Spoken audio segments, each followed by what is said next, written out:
Big Kutch, big kiss, Alice. Yeah. Yeah.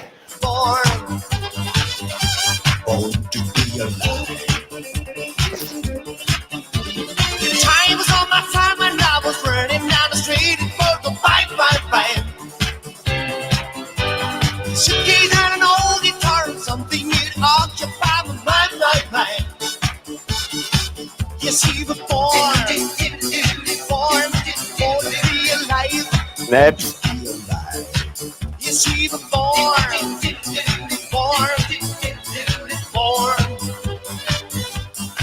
to be alive. Woo! People ask me why I never find a place to stop and settle down. I never wanted all those things people need to justify the lives I slice. Yes, we were born to be alive. Yes, we were born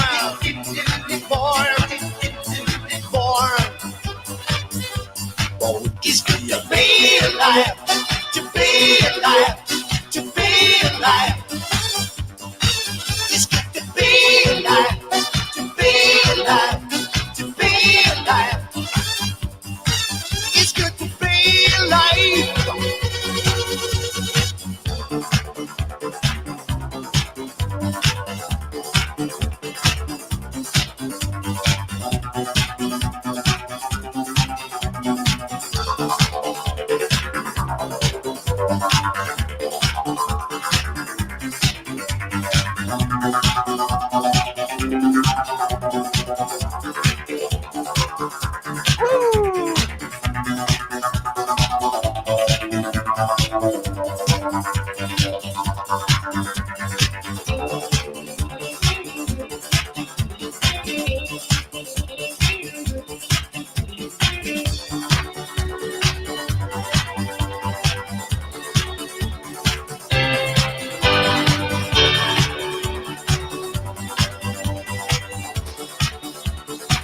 Do.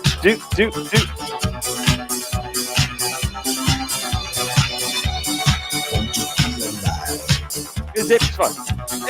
Hip.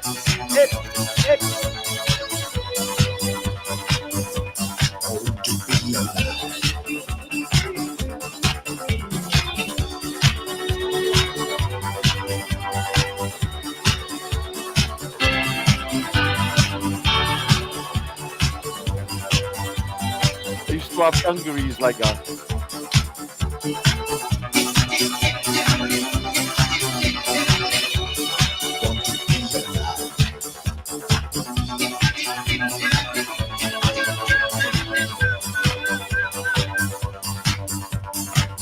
Number 21, guys. Number 21.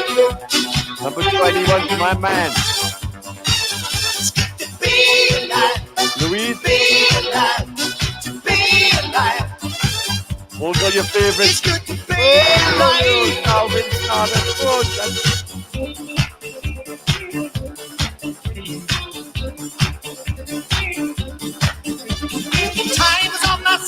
next one is tough. Suitcase and an old guitar and something you'd occupy my mind. We can fight. Yes, we were born to be alive. Yes, we were yeah, you got moved. Yes, we were born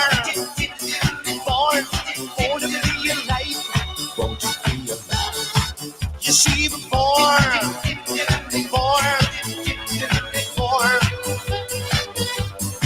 you see before, born to be alive, born to be alive. You see born to be alive.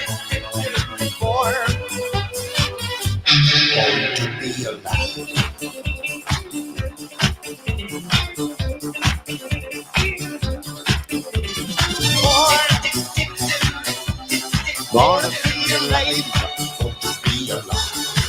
Yes, you were born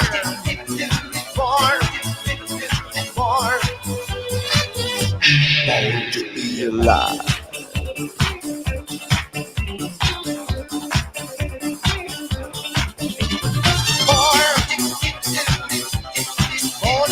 Hello, Mr. Wang. Yes, you were born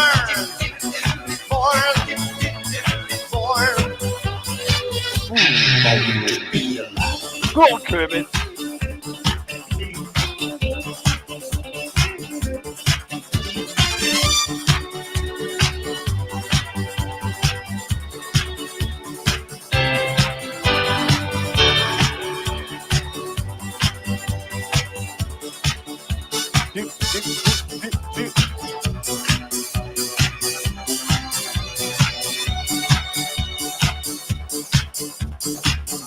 Catch him.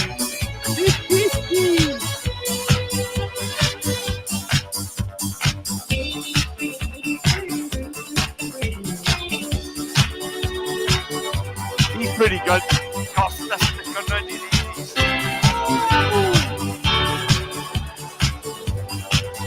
Big up, boys, lads. Zip, zip, zip.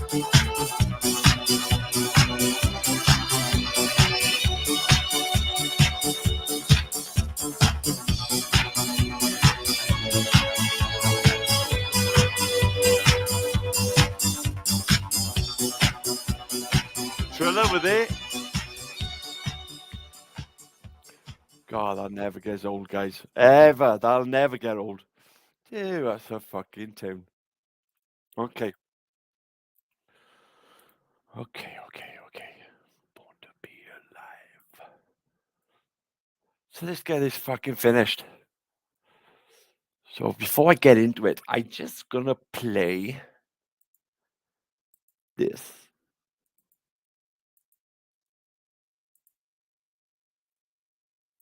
To know that Nibiru was news to me when I heard about it on CNN around 2011. I have been fascinated since. Just like everyone else, I'm not looking forward to the doomsday, but I do want to know what's coming. I used to search for new Nibiru videos every week till I gave up. It was always the same old videos copied or renamed, or videos with misleading titles and photos offering no proof. Since videos on Nibiru are so disappointing, I decided to make my first documentary video. All you need to know about Nibiru in 10 minutes, 18 months ago. Actually, that is what started the channel you're watching now. Since I am not a scientist nor an alien, there is nothing my video can offer that you cannot find with a thorough web search. However, before my research, if you would have asked me then if I think there is really a planet X, I would have said no. But if you ask me now, my answer will be yes. I believe there is a Nibiru in our solar system. Let me show you why. Originally, I didn't see how a huge planet, 4 times the size of Jupiter, can exist in our solar system without us knowing. But that is before I learned about TNO. Before I did extensive research on ancient prophecies, which, believe it or not, collaborated somehow. Let me put it this way. You may not recognize Nibiru when it comes, and the visit may be different from what you expected. But believe me, there is a Nibiru out there in our solar system. For people who are new to this Planet X Nibiru theory, let me give you a quick tour. According to the ancient Sumerians, the 10th planet Nibiru is on a highly elliptic 3,600-year orbit. It is called the destroyer planet, as when it comes, it will bring destruction and possibly the doomsday. Wait, if doomsday comes every 3,600 years, how come we're still here? Think about it this way. Many comets pass by our sun regularly. How many of them hit planets? The last and only one I remember was They the got the Mongi Shoemaker-Levy 9 hitting Jupiter in July 1994. So maybe Nibiru's last flyby was harmless last time. But we may not be likely so lucky next time. Before jumping to any conclusions we cannot sustain, let me bring you another popular Nibiru theory. The planet Nibiru of Nemesis. Nemesis is supposedly our sun's brown dwarf twin. The theory was first introduced in 1984, largely based on the Earth's mass extension 26 million years cycle. An evil twin 1.5 light years away, hidden beyond the Oort cloud, would be a perfect suspect. If Nibiru is a planet of Nemesis, it could explain how its occupants survived 3,600 years without a sun.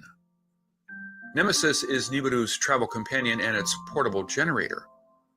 When the theory was introduced in 1984, it made great sense, and at that time, scientists believed that most stars are binary. Obviously, our sun should not be an exception. However, scientists have determined that mass extinction happens more like every 50 million years, and two mass astronomical surveys, which ran from 1997 to 2001, failed to detect any brown dwarf in our solar system. While in 2011, NASA's David Morrison, who specializes in near-Earth objects, concluded that even with infrared telescopes able to detect brown dwarfs as far away as 10 light years, failed to find Nemesis. It is most likely that Nemesis does not exist. Of course, that is if you believe in what NASA tells you. However, not finding any proof of Nibiru nor Nemesis does not mean they do not exist. Plus, how do you know if you were told the truth? What do you think the government should do if they think the world will end tomorrow? Obviously, telling you will not be on the top of the list. They will build a bunker and plan shelters for people that may survive the doomsday Earth. And to avoid chaos, it is wise not to share the doomsday news with anyone. Plus, who can know for certain what will happen, right? If you think the government will always do the right thing, let me tell you what Nostradamus thought about that. In Quatrain 227, quote, "The divine word will be struck from the sky, one who cannot proceed any further. The secret closed up with the revelation, such that they will march over and ahead."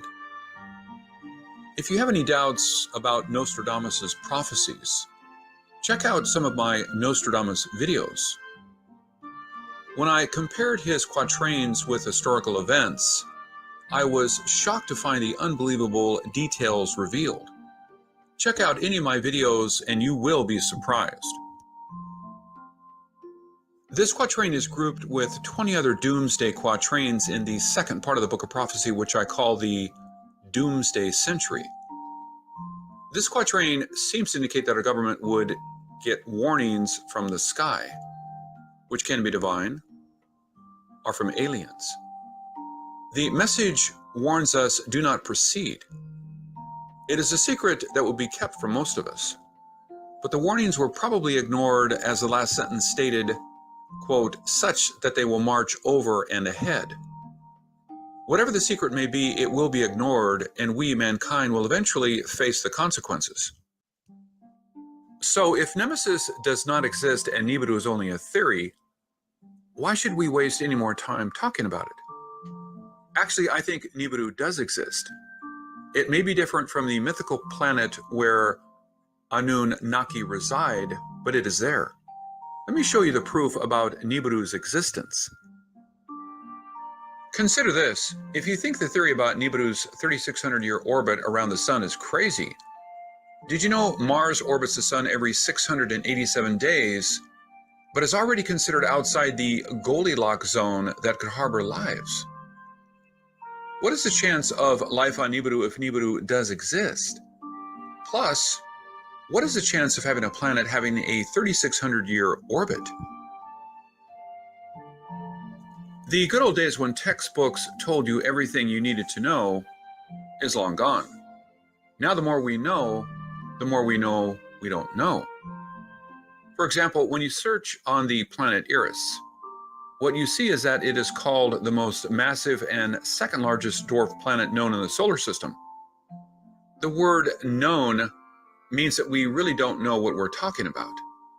Pluto and Eris both are known dwarf planets, and Tino, the so-called trans-Neptunian objects, those are minor planets with highly elliptical orbits. And if you search Wikipedia for trans-Neptunian object, a session called Putative Trans-Neptunian Objects of Planetary Size will jump out at you. It states, the existence of trans-Neptunian rock ice bodies of planetary size, ranging from less than Earth mass up to a brown dwarf, has been often postulated.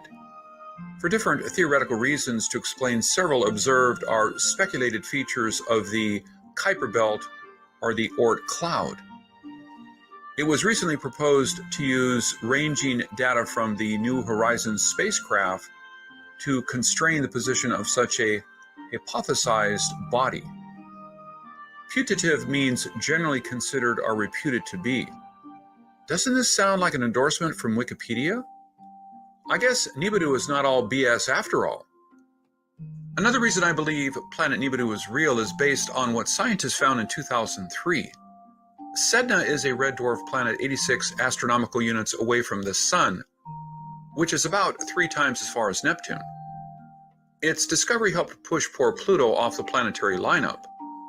But what is important to know is its crazy orbit.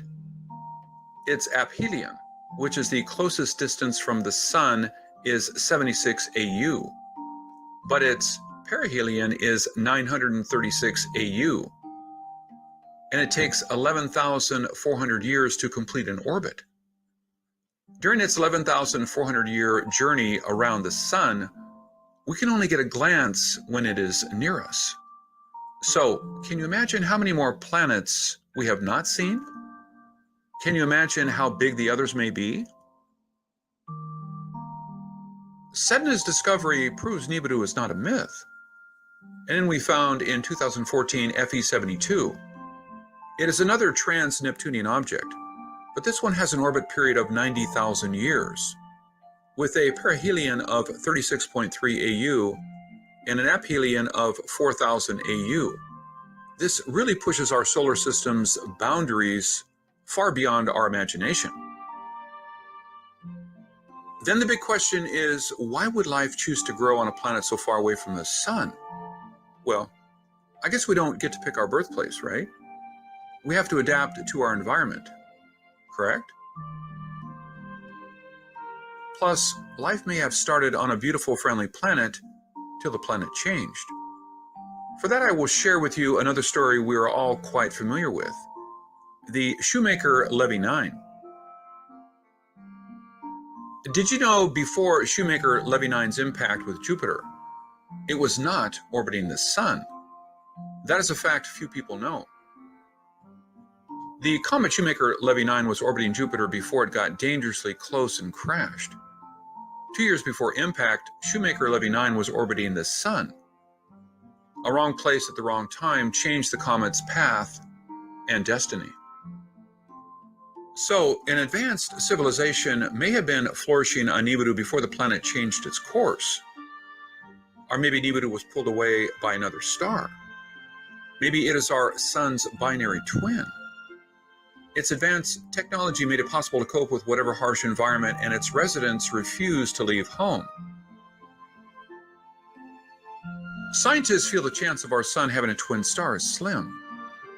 But what gravity forces keep these minor planets circling our Sun and something else on these elliptical orbits? There must be another massive body on the other end. Remember, we can only see them when they are close to us. Can you imagine how many more are out there that we have not seen? If the Earth has survived till today, why should we worry? Even if there are 1 million Nibirus out there, they probably won't come closer than Pluto, right?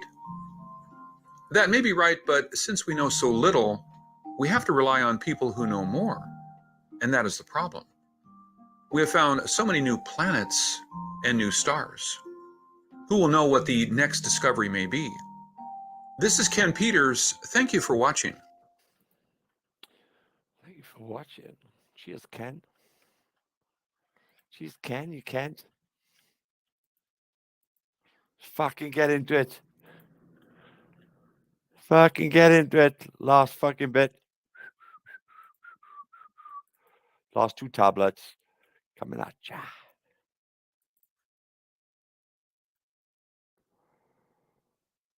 Let's go. You tell Ningal. Let us tell my mother of our love, of joy cedar perfume she will sprinkle on us. To the dwelling place of Ningal and Anna's mother the lovers went. To them Ningal gave her blessing. Of Dumuzi, the mother of Inanna, approved. Lord Dumuzi, as son-in-law of Nanar, you are worthy to him, she said. Dumuzi, as bridegroom by Nanar himself, was welcomed. Inanna's brother Utu said, let it be so. Perchance the espousing peace between the clans truly will bring. Enlil said to them all. When of the love and betrothal Dumuzi to his father and brothers spoke, Enki of peace through espousal was also thinking, and he gave his blessing also to Dumuzi. Dumuzi's brothers, all except Marduk, were joyful about the espousal. A betrothal bed of gold by Gibel was fashioned. Nergal blue-hued lapis stones were sent. Sweet dates, a fruit favored by Inanna, was placed in piles beside the bed. Under the fruits, the beads of lapis they hid for Inanna to discover. As the custom was to perfume and clothe Inanna, a sister of Dumuzi was sent. Geshtinanna, a sister-in-law to be, was her name. To her, Inanna revealed what was in her heart. Of her future with Dumuzi, she said to her, a vision of a great nation I have. As a great Annunaki, Dumuzi will rise. His name shall be exalted over others. His queen spouse I shall be. Princely status we will share, rebellious countries together we shall subdue. To Dumuzi I will give his country the status, and I will rightly direct it. Inanna's vision of rulership and glory by Geshtinanna to her brother Marduk were reported. By Inanna's ambitions, Marduk was greatly disturbed. To Geshtinanna, a secret plan he told. To her brother Dumuzi, to the herder's dwelling, Geshtinanna went. Lovely to behold and perfumed, to her brother Dumuzi thus said, before with your young wife in your embrace with you will sleep. A legitimate heir by a sister born you must have. Inanna's son to succession shall not be entitled. On your mother's knees he will not be raised. She put his hand in her hand. She pressed her body against his body. Uh-oh. My brother, with you I will lie down. Bridegroom, with you a peer of Enki we shall have. So did Geshtinanna to Dumuzi whisper, a noble issue from her womb to have. Here we go. In her womb. In her womb. Dumuzi poured the semen. By her caressing, he fell asleep. During the night, Dumuzi had a dream, a premonition of death he envisioned. In the dream, 7 evil bandits he saw coming into his dwelling. The master has sent us for you, son of Dutur, they said to him. They chased away his ewes, his lambs, and they drove away the kids. The headdress of lordship they took off his head, and they tore the royal robe off of his body. The staff of shepherding they took and broke. His cup from its peg they threw down. Naked and barefooted they seized him. In fetters they bound his hands. In the name of the princely bird and the falcon they left him dying. Disturbed and startled, Dumuzi in the middle of the night awoke and told his dream to Gestiana. The dream is not favorable, Gestiana said to the distraught Dumuzi. Marduk will accuse you of raping me, and he will send evil towards you. To try you and disgrace you, he will order the liaison with Enlilite to disunite. As a wounded beast, Dumuzi roared out a cry. Betrayal, betrayal, he shouted. To Utu, Inanna's brother, help me. He sent word, the name of his father, Enki, as a talisman he uttered. Through the desert of Imush, the snake's desert, Dumuzi rushed to escape. To the place of mighty waterfalls from the evildoers, he ran to hide. Where the gushing waters made the rock slippery smooth, Dumuzi slipped and fell. The onrushing waters swept his lifeless body away in a white froth. Evil emissaries to arrest you. Now, this is the account of Inanna's descent into the lower Abzu. As the great Anunnaki war and how Marduk in the Akur alive was imprisoned. When the lifeless body of Dumuzi from the Great Lakes water was retrieved by Ningal, the body was brought to the abode of Nergal and Ereshkigal in the lower Abzu. They placed on a stone slab the dead body of Dumuzi. When word of what happened was sent to Enki, Enki rent his clothes. On his forehead he put ashes. My son, for Dumuzi he lamented. What have I sinned to be so punished? Out loud he asked. When I to earth from Nibiru came, Ea, he whose home is waters, was my name. With waters did the celestial chariots obtain their thrust power. In waters I splashed down. Then by an avalanche of waters the earth was swept over. In waters did Asar, my grandchild, drown. By waters my beloved Dumuzi is now dead. Everything I had done for righteous purpose did I do it. Why am I punished, and why has fate turned against me? So Enki did bewail and lament. When from Geshtinana the veracity of occurrences was discovered, greater was Enki's agony. Now Marduk, my firstborn, for his deed will also suffer. By the disappearance and death of Dumuzi was Inanna worried and then grieved. Then to the lower Abzu she hurried. For burial, she went to retrieve Dumuzi's body for burial. When Ereshkigal, her sister, was told of the arrival of Inanna at the precinct's gates, Ereshkigal suspected a devious scheme on the part of Inanna. At each of the 7 gates, one of Inanna's accoutrements and weapons was removed from her. Then, unclothed and powerless before Ereshkigal's throne, of a scheming of an heir, Nergal, Dumuzi's brother, she was accused. Trembling with fear, Ereshkigal, to her sister's explanations, would not listen. Let loose against her the 60 diseases. Ereshkigal, her vizier, Namatar, ordered in anger. By the disappearance of Inanna in the lower Abzu, her parents were much worried. Nanar went to Enlil with the matter, and Enlil sent a message to Enki. From Nergal, his son, Ereshkigal's spouse, Enki had learned what had happened. From clay of the Abzu, Enki fashioned 2 emissaries, beings without blood and by death rays unharmed. To the lower Abzu he sent them to bring Annuna back, whether alive or dead.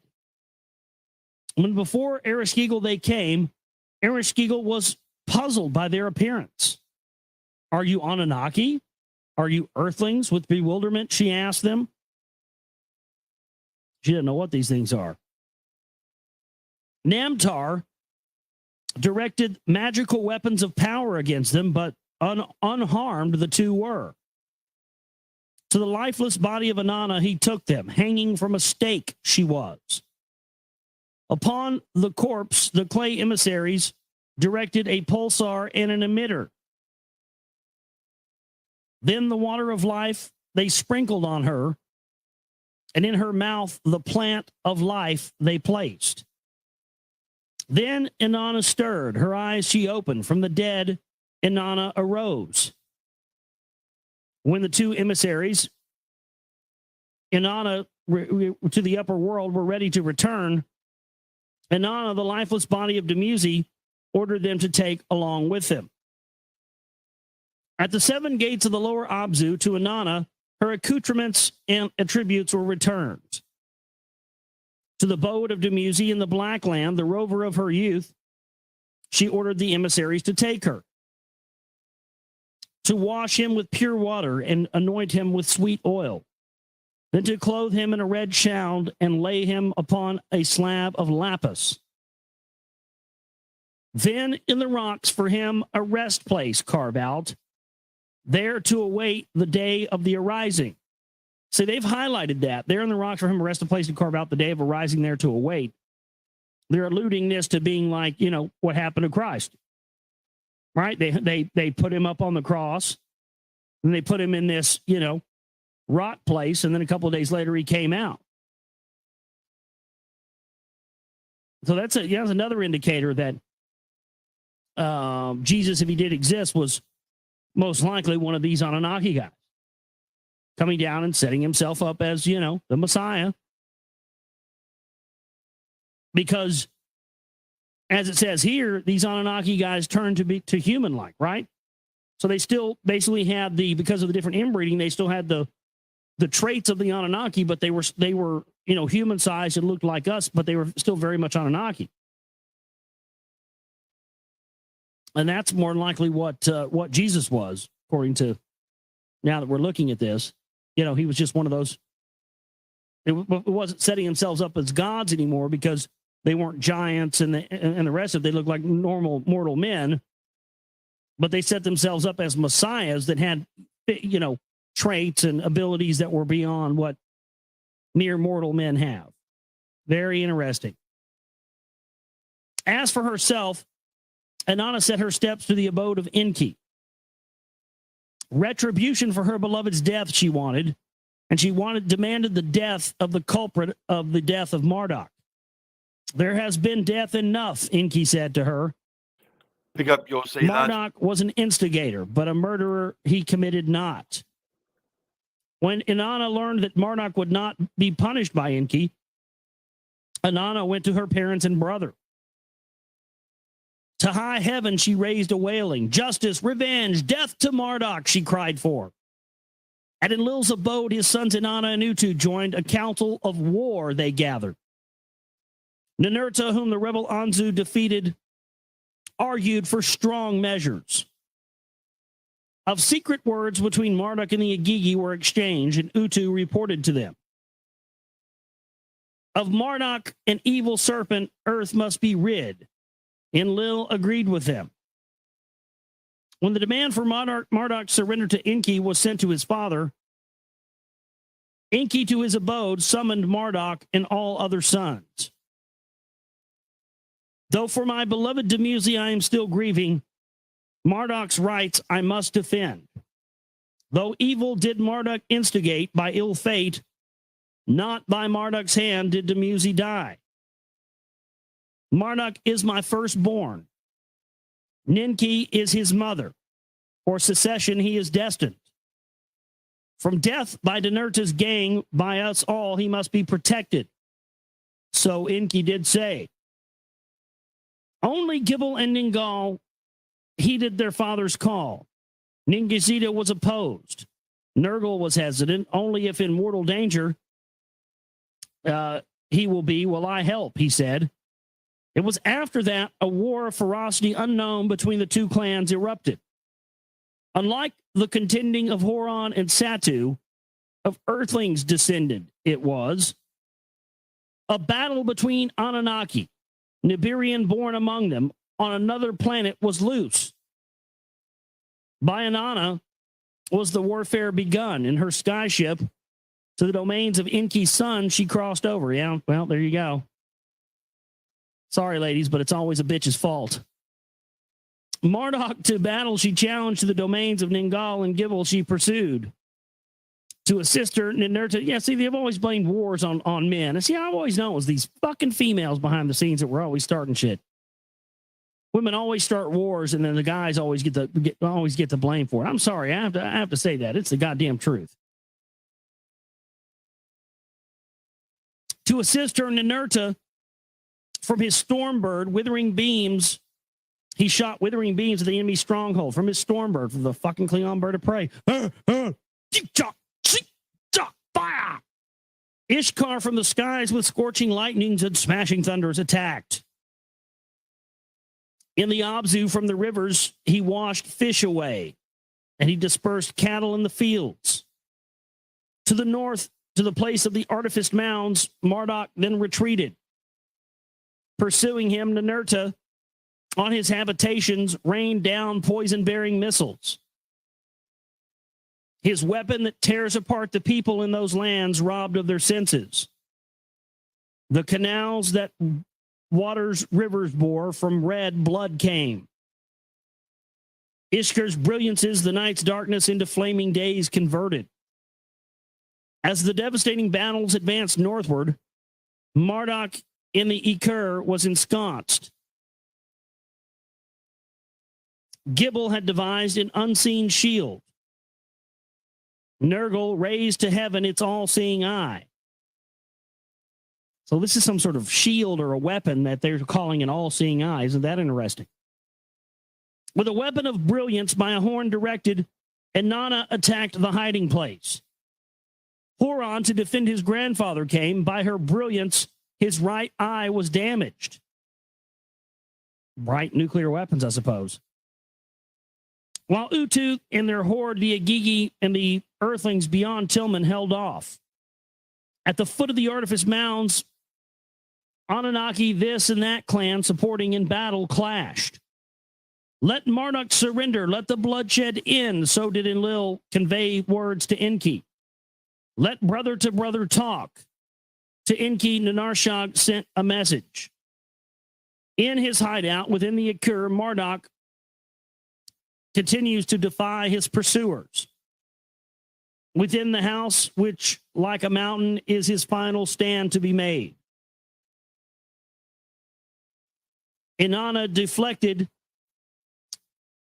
her weapons. Inanna, the massive stone structure, could not surmount. Its smooth sides, her weapons deflected. Then Ninurta learned of a secret entrance. The swivel stone on the north side he found. Through a dark corridor, Ninurta passed. The grand gallery he reached. In the vault, by the many-hued emissions of the crystals, like a rainbow, was a glitter. Inside, by the intrusion alerted, Marduk was ready with weapons. Ninurta awaited. With weapons responding, smashing the wonder crystals, Ninurta kept going up the gallery. Into the upper chamber, the place of the great pulsating stone, Marduk retreated. At its entrance, Marduk lowered the sliding stone locks from one and barred admission from everyone else. Into the Akur, Inanna and Ishkur, Ninurta followed. What to do next, they contemplated. Let the encased hiding chamber be Marduk's stone coffin to them, Ishkur said. to 3 blocking stones ready for down gliding, Ishkur drew their attention. Let slow death by alive being buried be Marduk's sentence. Inanna gave her consent. At the end of the gallery, let loose the 3 blocking stones. Each one of them slid down 1 stone for plugging the hole. Marduk is in a tomb, is sealed in as a tomb. Now, this is the account of how Marduk was saved and to exile departed, and how Ekur was dismantled and kingship over the lands, lordship over the lands was rearranged.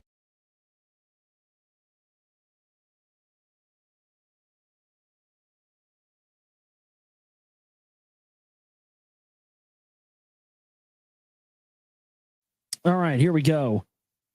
Away from the sun in the light, without food or water, Marduk within the Ekur was alive and entombed. By his imprisonment and punishment, without trial, Serpanit, his spouse, raised a wailing. To Enki, her father-in-law, she hurried. She came to him with the young son Nabu. To be among the living, Marduk must be returned, Serpanit said to Enki.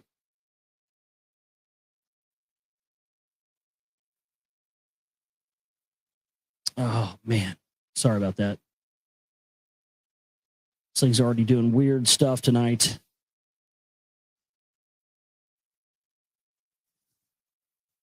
To be among the living, Marduk must be returned, Serpanit said to Enki. He sent her to Utu and Nanar, who with Inanna can intercede. Wearing a garment of atonement, to the Lord Marduk give life, she pleaded. Let him humbly continue life. Rulership he will lay aside. Inanna was not appeased. For the death of my beloved, the instigator must die, Inanna retorted. Ninarshig, the peacemaker, the brothers Enki and Enlil summoned. Punishment, the peacemaker, the brothers Enki and Enlil summoned. Punishment to Marduk must come. Death is not warranted to them, she said. Let Marduk live in exile. The secession on earth submit to Ninurta. Enlil was pleased by her words and smiled. Ninurta was his son. Of Ninurta, she was the mother. If between secession and life is the choice, what can I, a father, say? So did Enki with a heavy heart answer. In my lands, widespread is the desolation.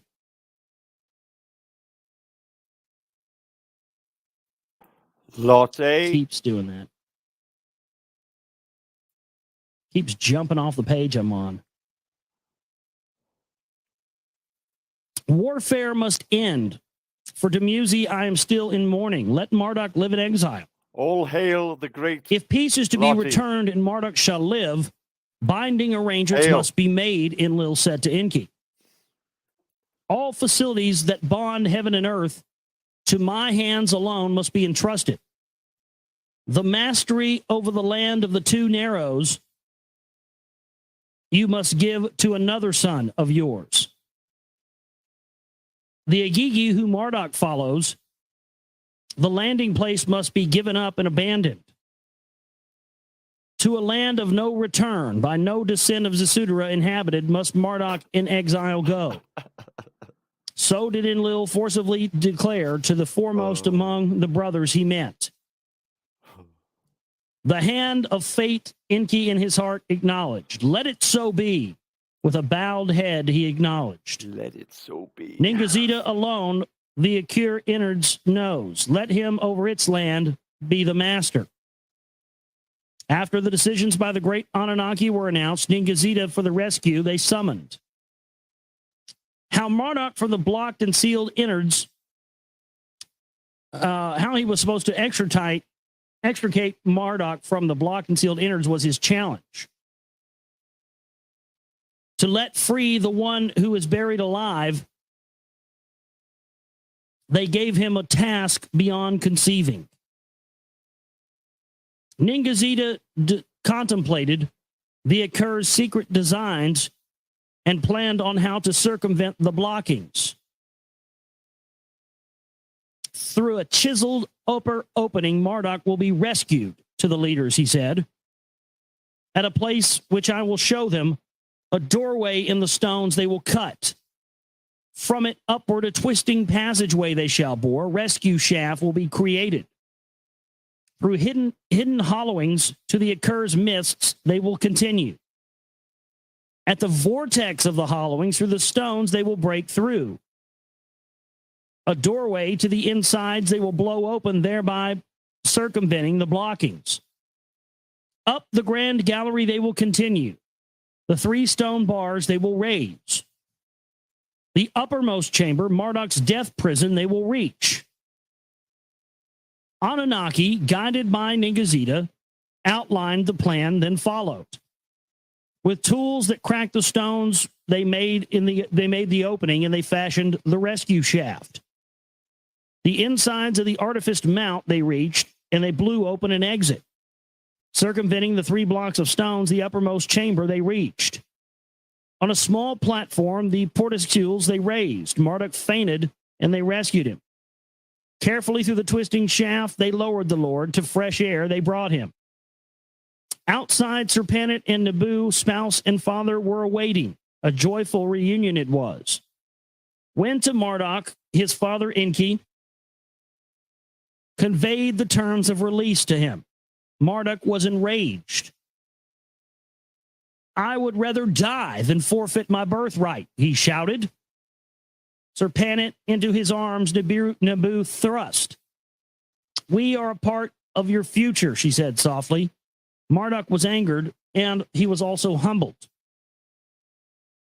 To fate I yield, he inaudibly said.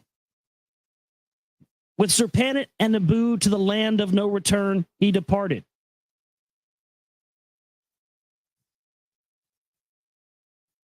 You took him to Fort Worth? That's a little joke of mine. I live in Dallas, and we always call Fort Worth the land that time forgot. That town sucks. Never get caught up in Fort Worth. Oh, it sucks.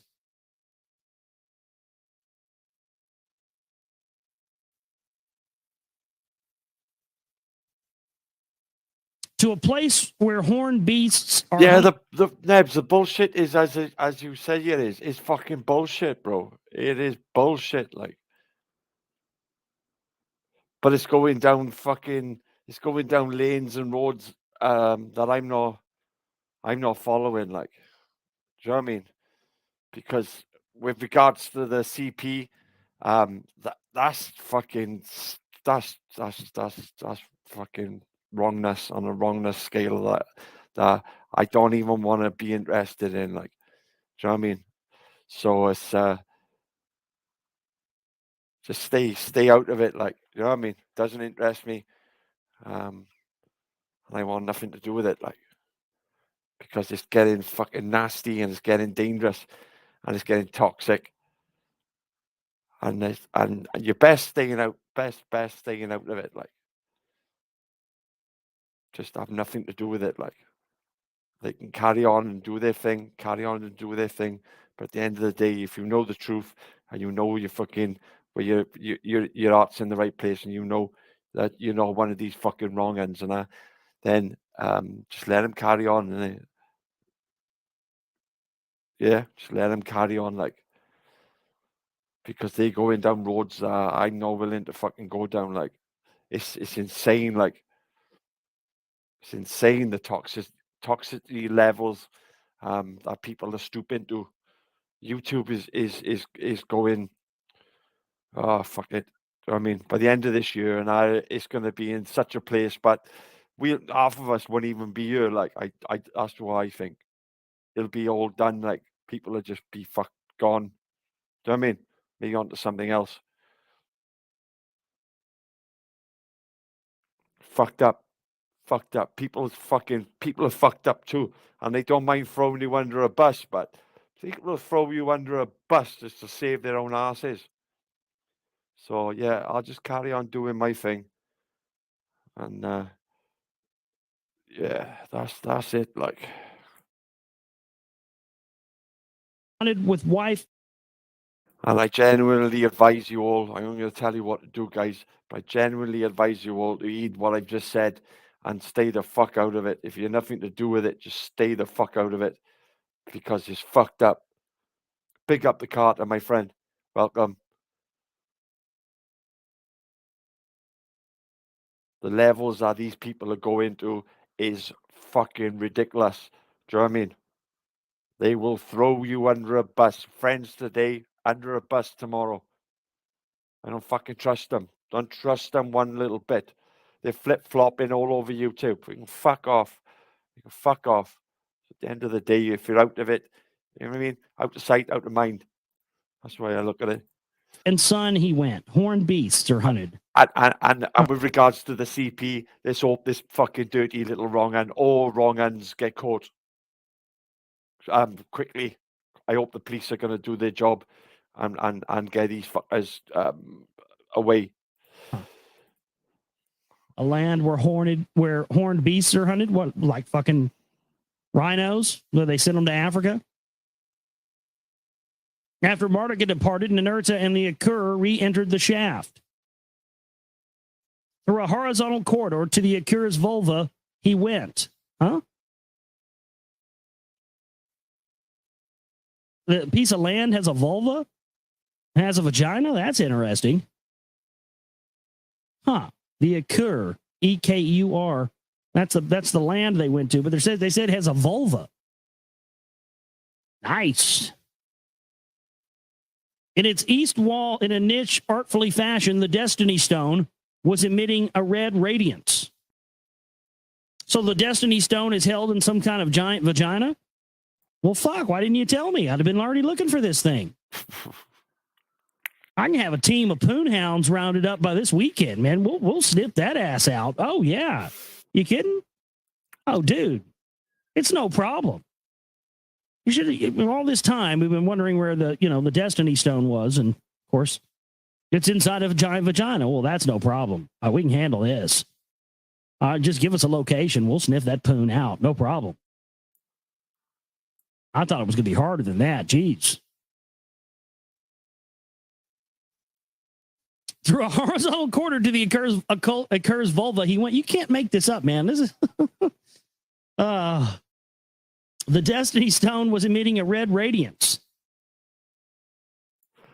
Its power to kill me. I shit you not, as we speak, and people are throwing people under a bus as we speak, and not that I want you to fuck off from the channel, but like my words, heed my words. They're literally being thrown under a bus. Friends yesterday, under a bus today. Fuck, you couldn't make it up. I'm like some sort of fucking Nostradamus, I am, but I'm telling you now, fucking, I can read these fucking bad eggs. Like, oh, they're a bunch of cunts. I'm telling you now, they're a bunch of cunts, a lot of them. He grabs me with a killing tracking. It seizes me, Ninurta said inside of the chamber. So it's got like a tractor beam. It starts killing you. Like, kind of sounds like what the, like the Ark of the Covenant. You guys have seen Raiders of the Lost Ark, right? And open it up and all this stuff, like crazy shit comes out. Take it away to obliteration, destroy it. To his lieutenants, Ninurta shouted. Retracing his steps through the grand gallery to the topmost chamber, Ninurta went. In a hollowed out chest, the heart of the Akur pulsated. Its net force by 5 compartments was enhanced. With his baton, Ninurta struck the stone chest with a resonating sound. It responded. Its Gug stone that determines directions, Ninurta ordered to be taken out to a place of his choice carried.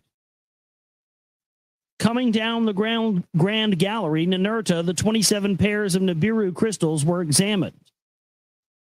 Now, this is in black, as highlighted as if it's important.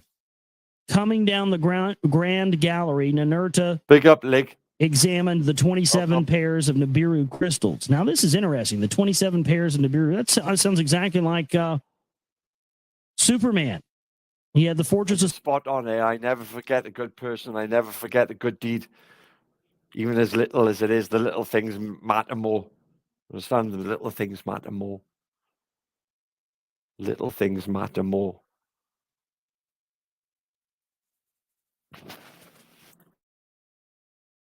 Solitude.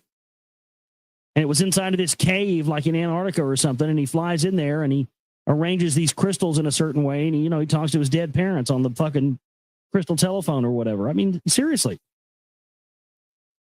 Many in his fight with Marduk were damaged. Some of this struggle intact survived. To remove the whole ones from their grooves, Ninurta ordered the others with his beam, he pulverized. Outside the house, which like a mountain is, Ninurta in his black bird soared. There he goes again, the Klingon bird of prey. Black bird. Exactly, Klingon bird of prey exactly, again. Carter. Exactly, bro. To the apex stone, his attention turned. But I will say, over the years, I have made good friends, and I have generally made good friends. I have made good friends, but they only YouTube friends. Do you know what I mean? It's a difference. There is a massive difference. These are not real. As much as I love 420, I've never met her in person. I would imagine she's exactly the same in person, but we've never met in person. Do you know what I mean? So it is still that, like, you know what I mean? It's like an acquaintance, but I've got respect for her because she's willing to put that time in when she didn't have to. So, like I say, I won't forget that. Like,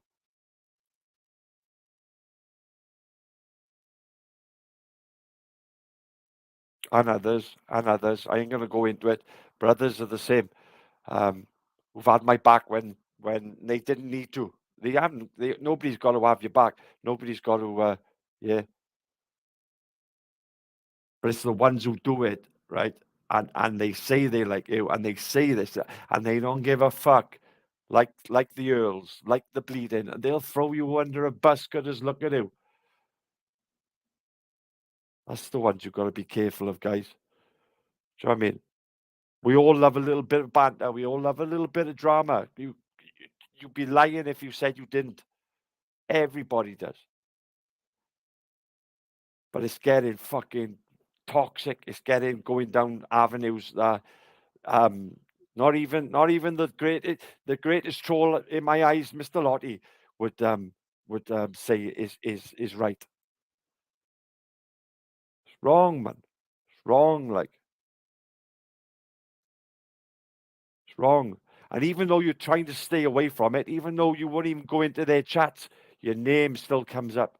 Your name will still come up. Be aware. Be aware. That's what I'm saying to you. When you go into these people's chats who you know are bad eggs, and you type something in that chat, you're literally condemning yourself. You're setting yourself up. Just leave them alone. Leave them alone. Leave them a fucking alone, guys. Anyway, that's my sort of opinion on it.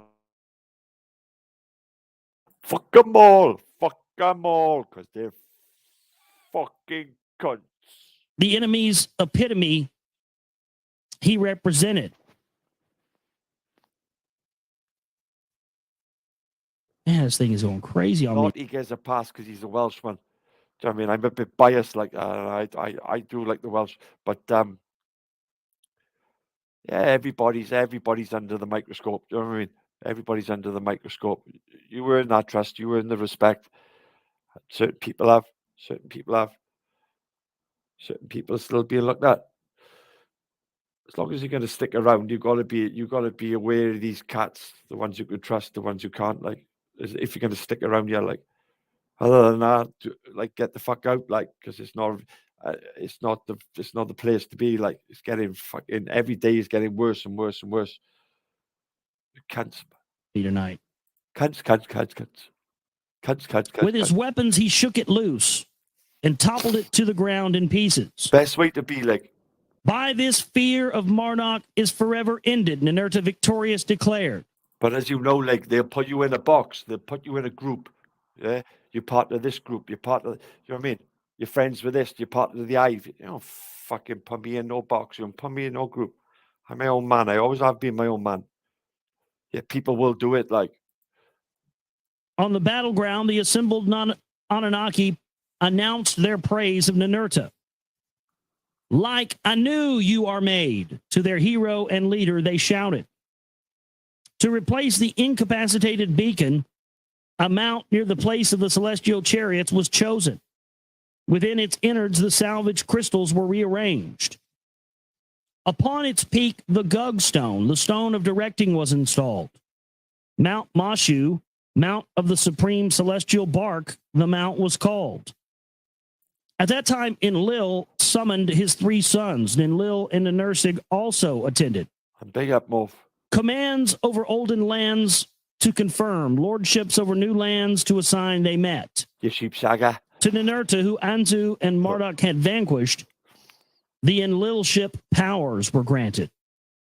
In all the lands his father's surrogate to be. Of the landing place in the Cedar Mountains, lordship to Ishkur was granted. Big up Carter, the only To fucking his domain decent northward American I know. thereof was he Big up, joined Carter. at the landing place. Fucking, you're a good lad. Top The man. land south and east thereof, where the Agigi and their offspring had spread, were given to Ninar as an everlasting endowment by his descendants and followers to keep and hold. The peninsula wherein the place of the chariots was Apart from Donald Trump. was included in Nanar's lands. Carter and Utu, Donald as Trump. commander of the place and of the navel of the earth, was confirmed. And the lands of the 2 Narrows, as agreed, Enki to Ningazita assigned lordship. To that, none of Enki's other sons objected. To that, Inanna was opposed. To the heritage of Dumuzi, her deceased bridegroom, did Inanna lay claim. A dominion of her own, she demanded of Enki and Enlil. How Inanna's demands were to be satisfied, the leaders contemplated. About the lands, the peoples, and the great Anunnaki who decree fates in the council took. Regarding the earth and its resettling, words with Anu they exchanged. From the time of the deluge, the great calamity, almost 2 shars have passed. Big up, lad. The earthlings have proliferated from mountain lands to dried lowlands they went. Of civilized mankind by Zisidra there were descendants. With Anunnaki seed they were intermixed. Offspring of Agigi who intermarried and roamed about in the distant lands of Cain's kinfolk survived. Few and lofty were the Anunnaki who from Nibiru had come. Few were their perfect descendants. How settlements for themselves and for earthlings were to be established, the great Anunnaki considered. How over mankind, lofty to remain, how to make the many, the few, obey and serve. This is highlighted and underlined. Don't forget, tickle our like for me, They guys. were trying to figure out how they were going to remain give it a little lofty tickle over for me. over mankind, how to remain gods, Do it for Taff. and how not only to make the many, but the few obey them and serve them. So right there, they're talking about, how are they going to set up the control grid? How are they going to set up the power structure? How are they going to set up religion? How are they going to make it to where their aims are achieved? Mankind still gets to exist and survive and live, but we have to figure out how to make them obedient and serve us. Well, that's Project Fear. That's really getting into the heart of the stuff that I think that a lot of people in the research community have not wanted to tackle up until now. Oh, thank you, beautiful peeps. About all that and about the future of the leaders with words You haven't were got to, right? exchanged But it'd be with really nice if Anu. you did. Cheers. To come to Earth one more time, Anu decided. With Antu, his spouse, he wished to come.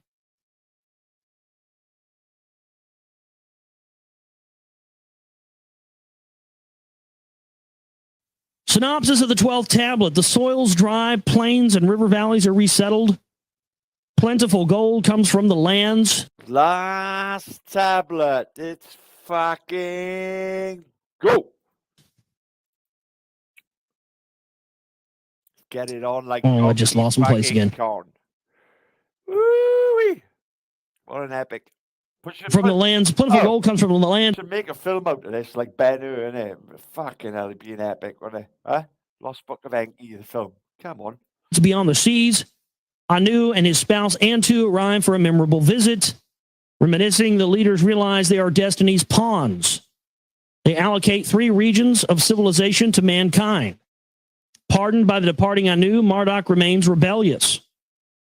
The first region and space facilities are in the light lands. Man's first civilization begins in the first region, Sumir. Marduk usurps a site to build an illicit launch tower. Frustrated by the Enlilites, Marduk seizes the second region. He deposes an egg. Yeah, like I just call him Aussie now. Just call him Aussie. I think we settled on that, lad, haven't we? Yeah, Aussie. Exiles Ningazita, Toth. Again, in your face, motherfucker. All those motherfuckers out there. Oh, no, Toth is not an Anunnaki. He's Egyptian. Egyptians ain't got nothing to do with Anunnakis. Really? Is that right? I've literally been told that by researchers and people in radio hosts and stuff before. I'm not even kidding you. It's not my problem you don't do your research. It's not my problem you don't read. Don't take it out on me. Ah, damn, man. He declares himself Ra, supreme God in a new religion. He introduces pharaonic reigns to mark a new civilization. Enlil assigns his son Ishkur to protect the metal sources. Inanna is granted dominion in the third region, the Indus Valley. And here we start the 12th tablet. To come to Earth one more time, Anu decided. He wished to come with his spouse, Antu. While they awaited his arrival, the Anunnaki reestablished abodes in the Eden again. From the mountain lands where descendants of Shem dwelt, to the olden land, the black-headed people migrated.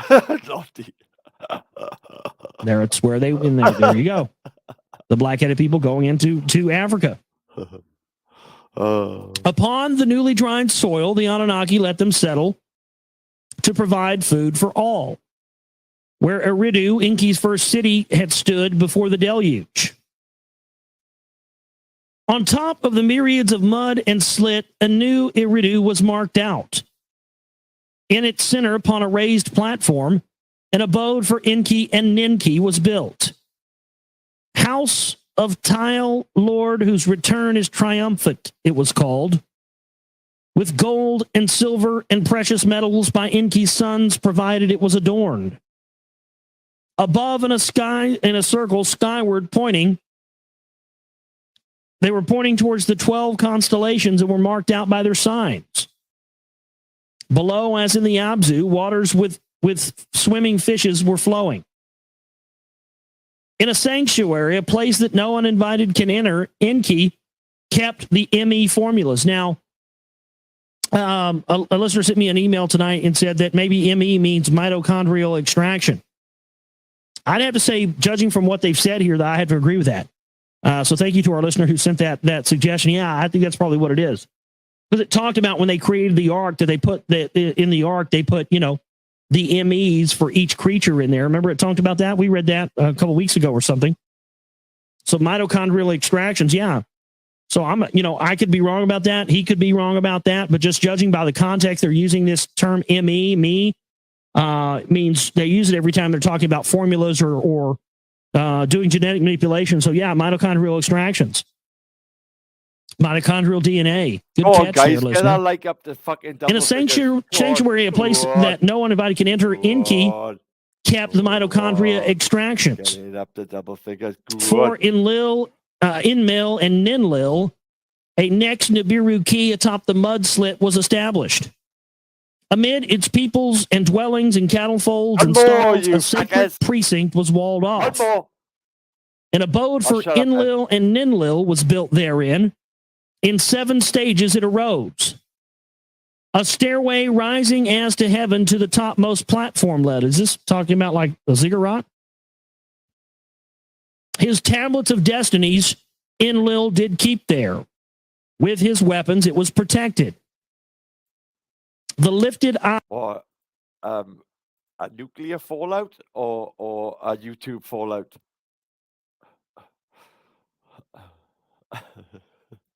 Eye that scans the lands, the lifted beam that penetrates all. That's the lifted eye. That sounds like the, because we talked about, I think last week, they talked about creating the Sphinx. God bless you guys. And they referenced something about this all-seeing eye before, as if this all-seeing eye is actually an entity. God bless. An actual thing. That's also referenced by Manly P. Hall. And I found that very interesting because it talked about, the Anunnaki built the Sphinx and all this stuff. And I was going, wow, well, Manly P. Hall talks about in the secret destiny of, or the secret teachings of all ages, that inside, there's a secret chamber inside of the Sphinx where, someone who has gone through all the degrees of the secret societies and the Babylonian mystery schools goes in for their final test there, and they have to battle this all-seeing eye thing. So it very well could be that this all-seeing eye thing is more than just a symbol, but actually represents some entity that we are as of yet unfamiliar with. Totally crazy, totally insane.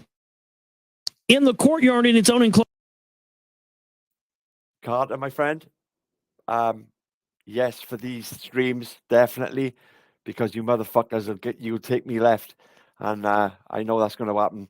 So I've just got to get through these now. This is like part 4, bro. This is like part 4. I've done like nearly 15 hours so far to get through these fucking tablets. Yeah. So yeah, but I will come back and forward now with you. But yeah, I had an open panel last night. I don't know if you seen it, but do you know what I mean? You can jump on then. But for these, and I'm just gonna do it solo. Do you know what I mean? Do it solo. I can take full fucking pride then in my accomplishment. Fuck me, and it's been a fucking epic. Fair play. Get it going. Closure. Enlil's fast-stepping skybird was kept as Klingon bird of prey. As for the time for the arrival of Anu and Antu neared. For their stay in the Eden, a new place was selected at neither Enlil's nor Enki's. Unki, the delightful place it was named, shade trees were planted in it. There'd be so many people under that bus, right? They'll have to fucking put the fucking suspension up. Do you know what I mean? Pure white structure, the house of Anu in its midst was built. Its exterior rose in 7 stages. Its interior was like a servant's quarters. When the celestial chariot of Anu arrived at Earth, Anunnaki sky ships soared toward it. She had me about on my last night's stream, guys. Amy had me about. She did. She said, "Come in the side chat, right?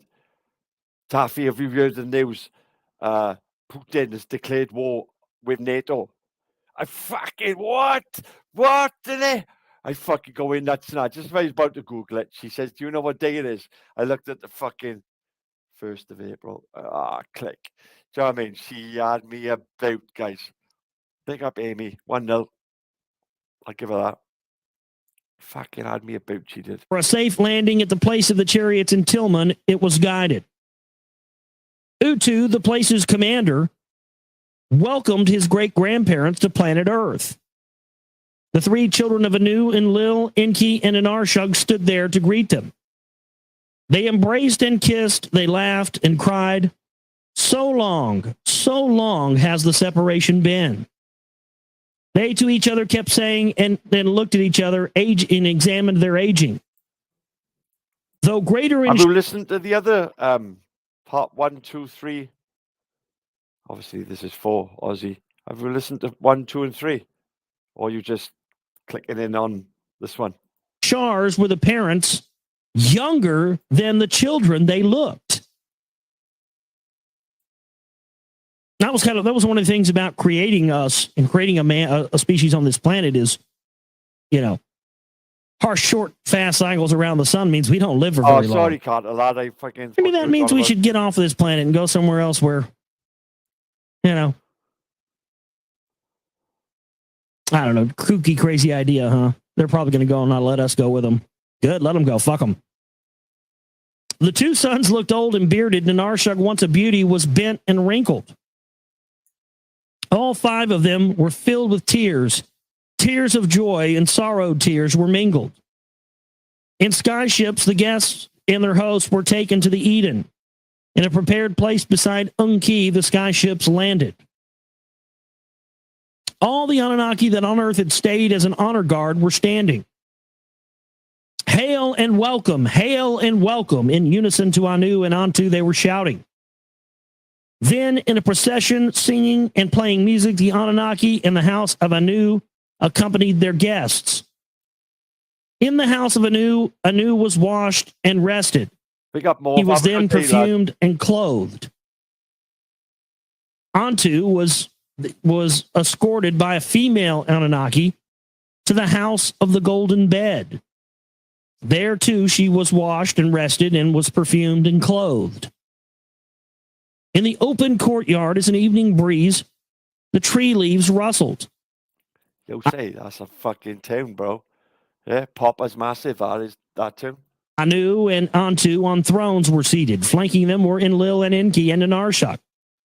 Attendants, earthlings who were completely naked, served wine and good oil. Others in a corner of the courtyard, they just got humans, random fucking humans running around naked. In case Enki wants to get his dick wet and pour some semen into a womb or something, it's easy action, right? Oh yeah, just let the humans run around naked. You never know if you're gonna have to get your dick wet. You know, there you go. It is Aussie. It is Aussie, and like I think it's better. Like I broke it up into parts. To be fair, and like stopped it, explained it, what's going on. Like you know what I mean, put my input into it. I don't know if that's confused it or what it helped or whatever, but yeah, it's a bit of an epic. I definitely think they should make this Lost Book of Enki into a film more. It would be like Bennu or fucking Spartacus or Zulu. It'd be epic, bruv. It'd be epic. I mean, the Ten Commandments type thing, you know what I mean? Jesus Christ, these motherfuckers are out of control. They are fucking Klingons. Dirty motherfuckers. We've been seated by Klingons. I hate to have to admit that. We've been seated by fucking Klingons. Been the dirtiest motherfuckers in the goddamn galaxy. I guess it could have been worse. Could have been sand people, right? Or fucking Jawas. Houdini! A great banquet for all for Anu, and Antu was prepared for the signs of the heavens. Its start was awaiting. On Enlil's instructions, Zamul, who in matters of the stars and planets was learned, the steps of the house of Anu ascended. The rising of the planets to eve time was announced. On the first step, Kishar in the eastern skies appeared. Lamu, or the second step, was seen. That's Mars. Mumu on the third step was announced. Anshar by the fourth step rose. Lamu on the fifth step was seen. The moon from the sixth step was announced. Then, on a signal from Zamul, the hymn of the planet of Anu and the Carter, you have to allow it. He's American. He's American, bro. No, you have to allow him. Like I kind of like him, to be fair. skies rises. And if you want to get up on his knowledge, he got loads. He got a website, YouTube site. Josh Reeves, his name is. Yeah, he's done loads of other stuff and that. I like him. To be fair. And to be sung. For from the topmost step, the seventh red-haloed Nibiru came into view. Now, I know you like to challenge everything, Carter. I think that's what I like about you, to be fair. That's what I like about you. You challenge everything. See, there you go. There you go. Nibiru comes into view. Nibiru comes in plain sight. They see it. They can even see how it's haloed red, right? But are there any earthquakes and rumblings and end of the world going on down on Earth? No, none at all, right? But yet Nibiru's visible from the planet, but there's no catastrophes going on. Everything's great. They're coming down on, Anu and Antu, who he hasn't seen for a period of time. How do you bloody speak your mind? I like that about you too. And you're not afraid to fucking say it.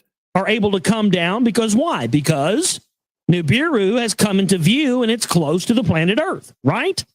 There you go. Again, this is what I've been trying to tell people. There is zero evidence that Nibiru coming close to Earth is going to cause destruction and all of this stuff, but people are just running with it as if it's an absolute truth. To the music, the Anunnaki clapped and danced. To the music, they danced and sing. To the one who grows bright, the heavenly planet, the Lord of Anu, they sang. On the signal, a bonfire was lit, seen from place to place where the bonfire started. After the night was over, the whole land of Eden was lit with bonfires.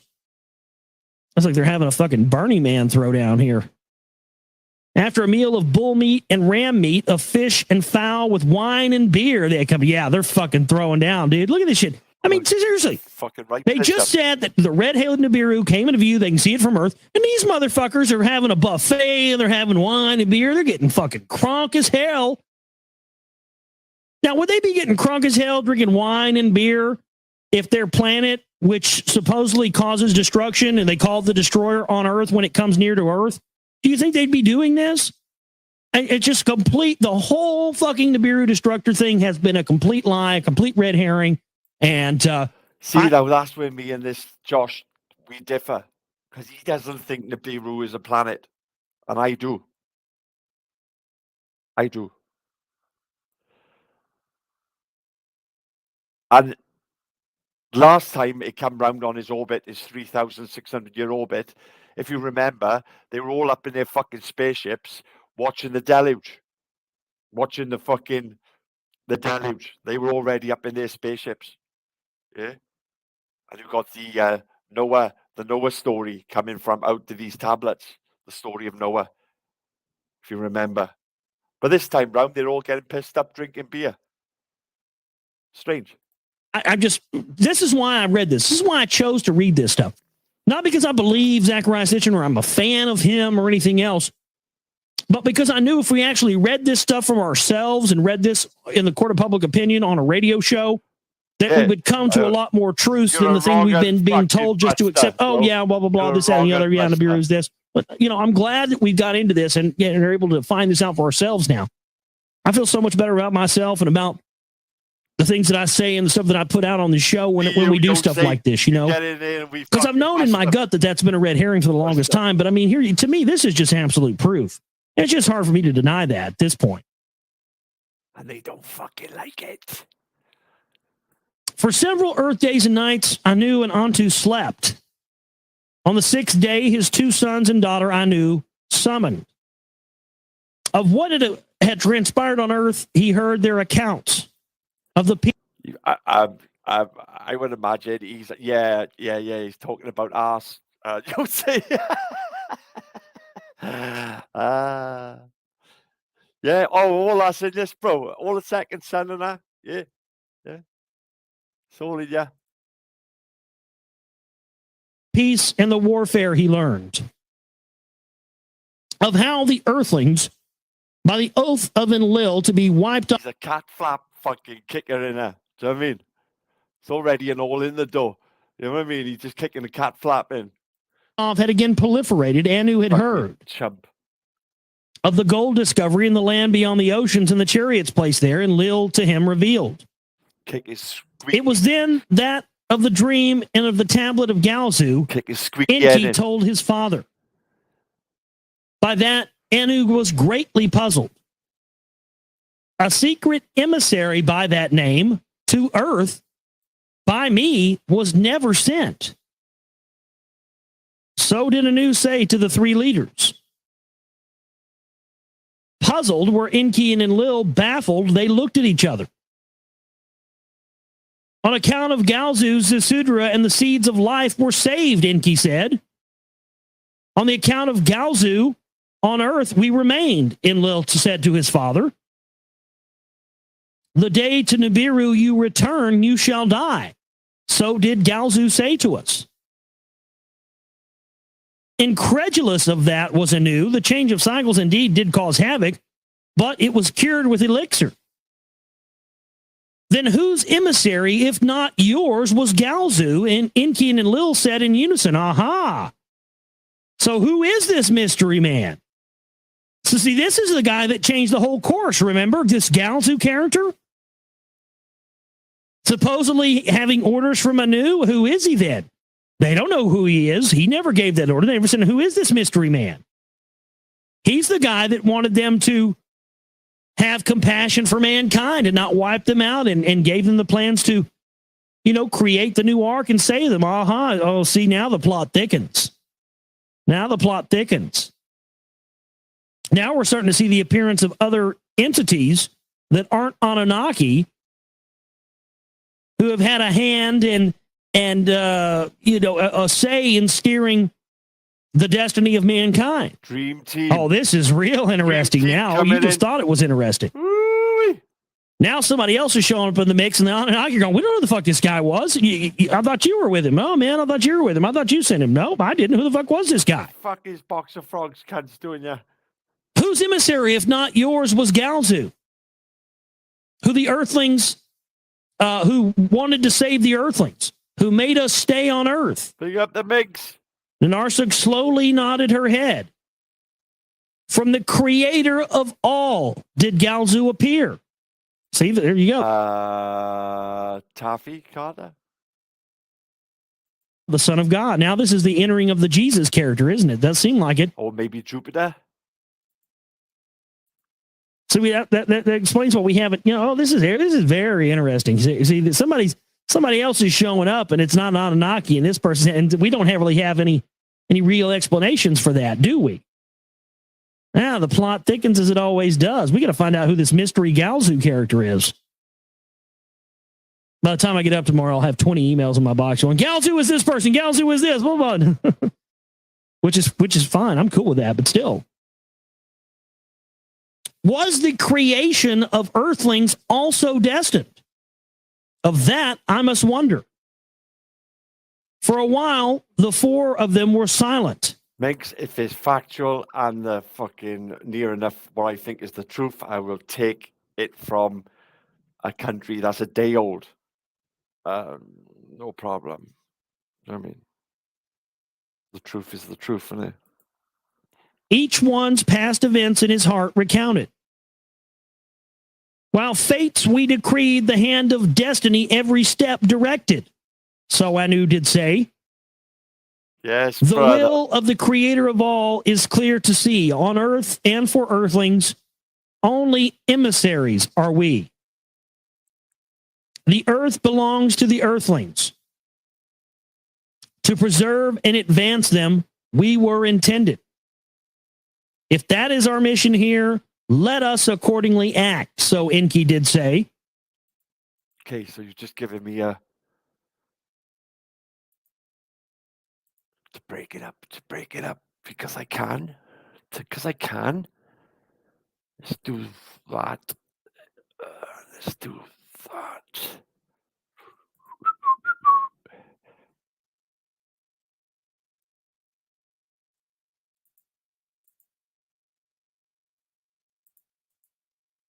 Do that. Do that. Do that. Do that. Do it. Do that.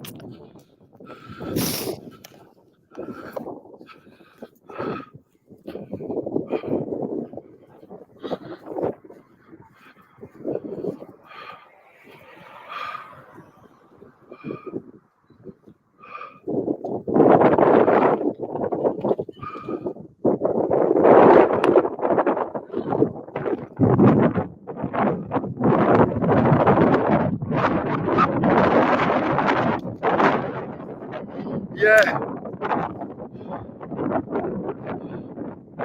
That's incredible. Look at that, man. Look at that. Look at that, man. Look at that. I didn't know it was sun, Deb. He has a ball of fire. Yeah. I didn't know it was sun. That is not our sun. Fucking cap. That is not our sun. Shut up, Biggs. That's Nibiru. That's Planet X, bud. That's Planet X. That's what I've been banging on about. That is not our son. Wow.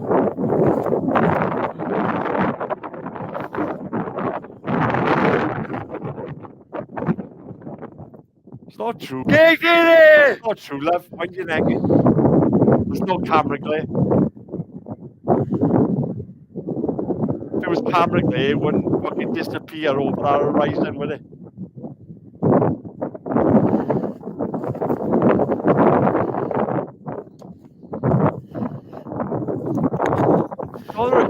It's the middle of the fucking day. How is the moon going down in the middle of the day? You donut. Big up, Rob. There you go, guys. Your star.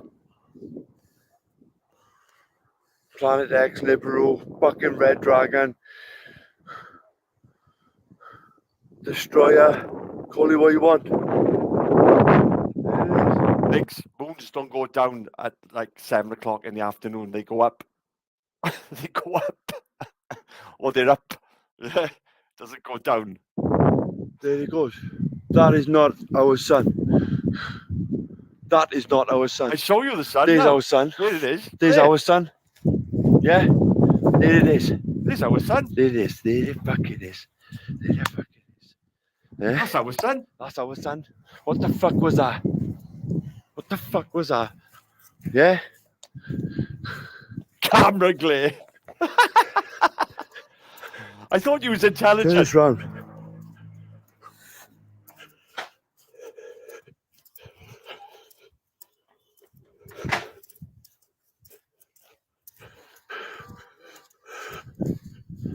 What the fuck is that?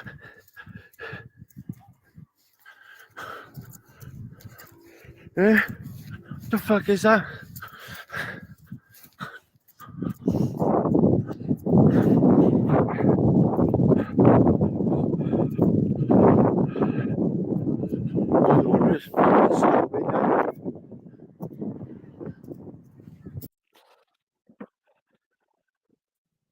Okay, back.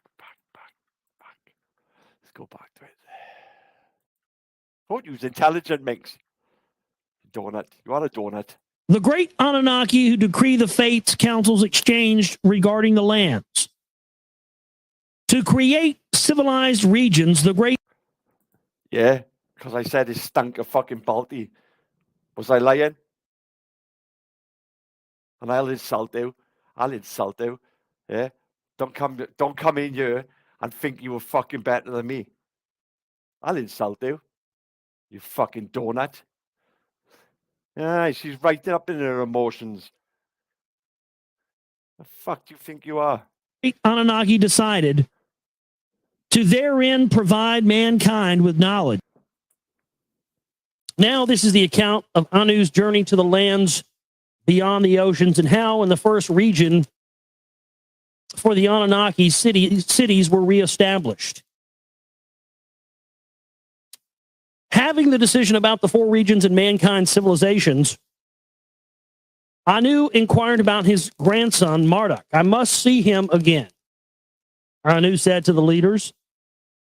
Whether by Dumuzi or by Ningazida inviting to Nibiru, Marduk's ire I myself have caused. So Anu did wonder if he should reconsider the punishment of Marduk. When to the lands beyond the oceans you journey, Marduk will be told to meet you. The land where he roams in those parts of the earth it is, so Enlil did say to Anu.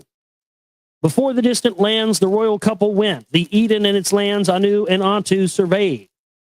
Eridu and Nibiru Key they visited, where the cities of the first region were planned they saw.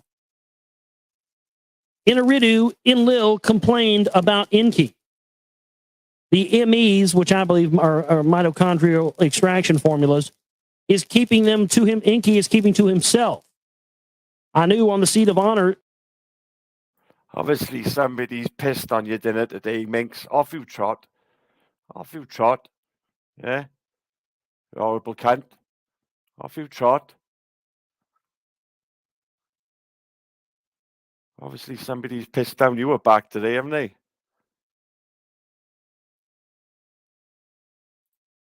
fucking come in here fucking saying about my fucking job. Off you trot. I'll fucking leave Seated, people like you around, but said words of praise to Enki. My son for himself has built a magnificent house. It is raised beautifully on a platform. No. To the people that the house surrounds and You're serves, passing. Enki will give great knowledge. Now, the knowledge that is in the Emis is secreted with no other Anunnaki may be shared. Embarrassed was Enki to share with all the divine formulas to Anu he promised. In the ensuing days, in skyships traveling, Anu and Antu surveyed the other regions.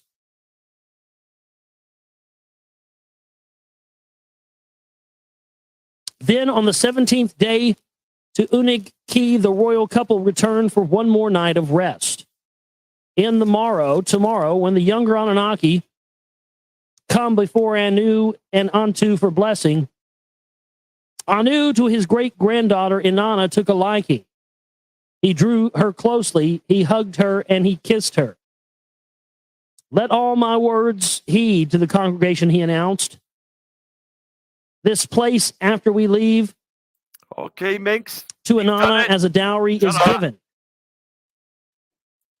Let the skyship in which we shall vary the earth be my present to Inanna. Joyed, Inanna began to dance and sing. Her praises of Anu as hymns in times to come were chanted. Therefore, bidding farewell to the Anunnaki for the lands beyond the ocean, Anu and Antu departed. Enlil and Enki, Ninurta and Ishkar with them to the golden land went. To impress Anu the king with the great golden riches, Ninurta built an abode for Anu and Antu. Its stone blocks were cut to perfection. With pure gold inside, it was covered. A golden enclosure with flowers of carnelian stones. See what I mean about the flip-flopping, guys? Incredible, like. See what I mean? Friends yesterday, come in, start talking about my kid and my fucking ex-job today. Fuck off. Were carved, The fuck and the do you royal think you couple fucking awaited. are?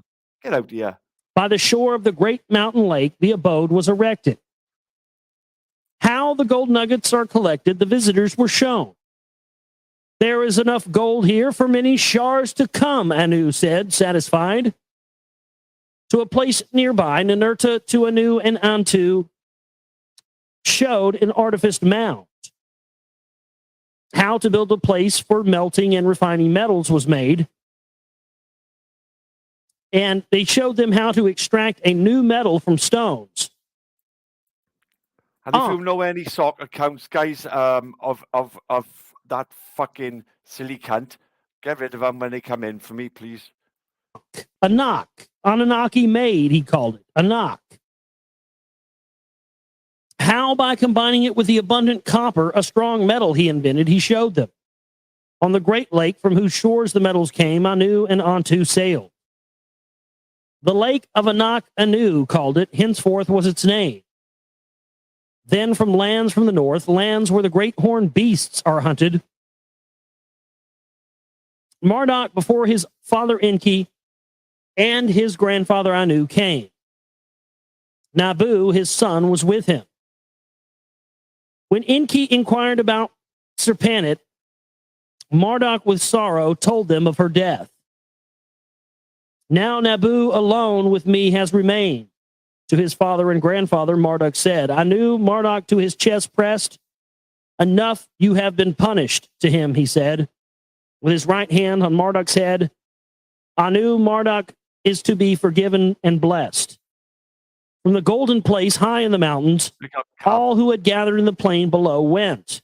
Hope you well, love. There, stretching the horizon, Ninurta had prepared a new place for the chariots. Anu and Antu's celestial chariot stood there ready and was loaded with gold to the brim.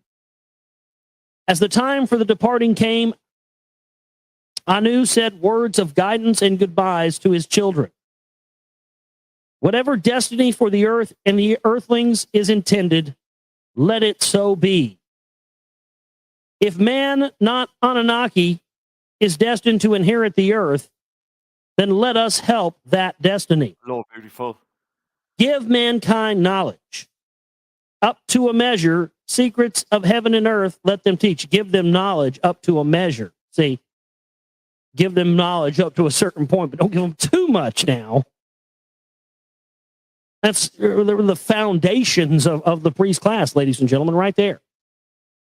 Laws of justice and righteousness teach them, then depart and leave. So did Anunnaki to his children, giving them fatherly instructions. Once more they hugged, embraced, and kissed, and from the new chariot's place, He's a fucking pisshead, I know that. Anu and Antu left for Nibiru. The first to break the sorrowed silence was Marduk. With anger were his words. What is this new place of celestial chariots? Of others an explanation he demanded. What after my exile without my knowledge has transpired? When Enki told Marduk of the decisions about the four regions, Marduk's fury knew no bounds. Why will Inanna, a cause of Dumuzi's death, get her own region? Hey, up there, blood. The decisions have been made and they cannot be altered, so Enlil said to Marduk. In separate skyships to the Eden and its adjoining lands, they return. Sensing trouble, Enlil and Ishkar were instructed to stay behind and to keep watch over the gold. To commemorate Anu's visit, a new count of the passage of time was introduced. By Earth years, not by Nibiru shars, was what on Earth transpired to be counted. Now listen to this. This is a very interesting piece of information for you astrology-minded people out there. In the age of the bull, to Enlil dedicated was the count of Earth years begun. So, in the age of the bull, the age of Taurus, that would have been when the ages were started. We're in, what are we in, Pisces right now? Aquarius, isn't it? Going into what? The age of Aquarius. Pick up, Peter, lad. So I guess time and years started being counted during the age of Taurus. That's an interesting tidbit. I did not know that. When the leaders returned to the Eden, Peter, I broke it down into 4 parts, and when you get a bit of time, just chuck it on your fucking headphones, have a listen, bro. Yeah, just have a listen, see what you think. Oh, and get on that poll as well, guys. If you haven't, have a go at that poll. I hit the fucking like. Thank you.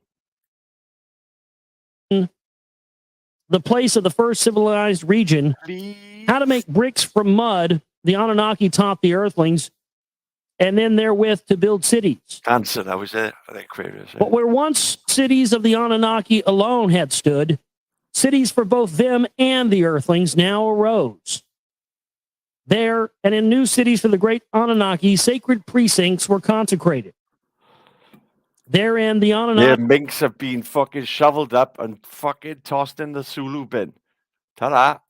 with lofty abodes were provided. Cheeky bitch. Temples by mankind, they were called. So there you go, right there. What we refer to as temples. Big up, Jack. Oh, boy. Were actually made for abodes for the Anunnaki. And the best example of that I can think of, the Temple of Hathor at Dendera. You know the Temple of Hathor at Dendera? Thank you, Minx, for reminding me how much of a cunt people can actually be. And how much they flip-flop on YouTube. You horrible cunt. Well, no, I've talked about it before because everybody, you know, has to have... I always like to have goals that are bigger than what I can achieve at my given moment. I mean, it keeps you going. That's my, you know... That's one of my bucket list long-term things. Cam, just scroll up, love. Scroll up in the chat. Horrible cunt. I want to do. I want to write a book and make a movie about the Temple of Hathor at Dendera in Egypt. Because, man, they never mention it on Ancient Aliens. They never mention. I've gone and tried to find books on it. You can't find dedicated books to this. It is the single most in-your-face piece of evidence for the Anunnaki and giants and extraterrestrials anywhere, and it's largely overlooked in Egyptology, largely overlooked in extraterrestrial research. And the reason why is because it's exactly what they describe here, an abode that's made for the Anunnaki. This thing's made to the scale of giants. It's made for giants to walk through. And there's just no way modern people had constructed that thing. So right there, it tells that the abodes that the Anunnaki dwelt in were called the temples by mankind. That's a key piece of evidence right there, folks. That says a lot.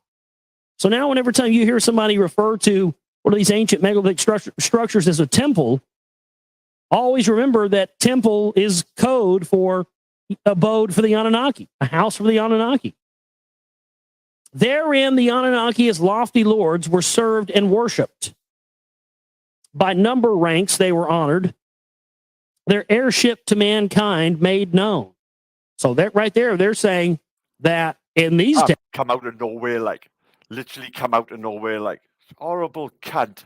What an horrible cunt she is. In the first days of this, them being seen as the, the heirship of mankind, meaning H-E-I-R, mankind being the progeny of these Anunnaki, it was a known thing. Another piece of evidence, see, it didn't become hidden. Man is what has made this information hidden. We are the ones who have enslaved our own kind with the restriction of this knowledge. That's why you get for licking the wrong fucking mushroom, innit? Huh? That's why you get for licking the wrong mushroom. And it seems that the people that wrote these texts were very aware of that being a possibility to happen. And indeed it did. Anu, the heavenly, the rank of 60 held. To Enlil, the rank of 50 was given. On Ninurta, his foremost son, Enlil bestowed the same rank. Next in succession was the Lord Enki. The rank of 40 he held. To Nanar, the son of Enlil and Ninlil, the rank of 30 was assigned. To his son and successor Utu, the rank of 20 was allotted. Yeah, he took a fucking spanner, first of all. Took a spanner, warned her, and then fucking booted her. Fucking horrible cunt is what she is. 10 as a number ranked to the other Anunnaki leaders' sons was granted. Ranks by the fives between the female Anunnaki and spouses were shared. When after Eridu and Nibiru Ki and their temple abodes were completed, in Lagash, the Gersu precinct for Ninurta was built. His black skybird was kept there. Yeah. And if you're listening, you horrible cunt, and you just stay the fuck away from me and my channels. Because you'll be gone. You'll be gone. You horrible bitch. Fucking bird of prey. In Inu, House of 50 was the temple abode for Ninurta. And Bao, his... Never fucking mention my fucking child. Ever. Ever. Spouse was called.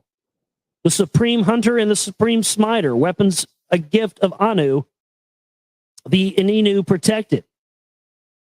Where Sipar before the deluge had been, on top of the mud soil Utu, a new Sipar had been established.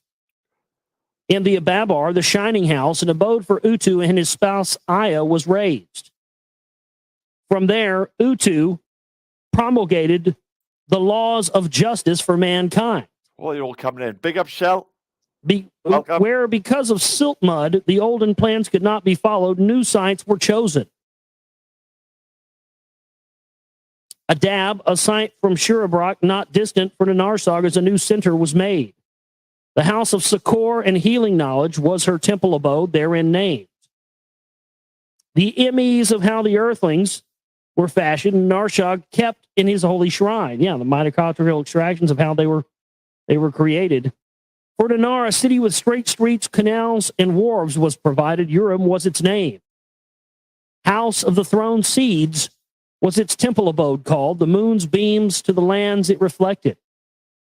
Ishkur to the mountain lands of the north returned.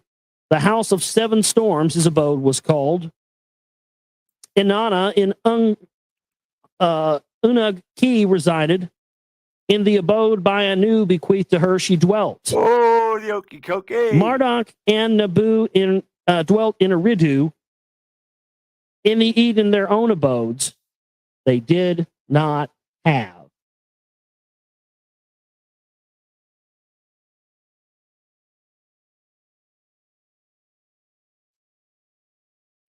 Now, this is the account of the first city of men and of kingship on earth.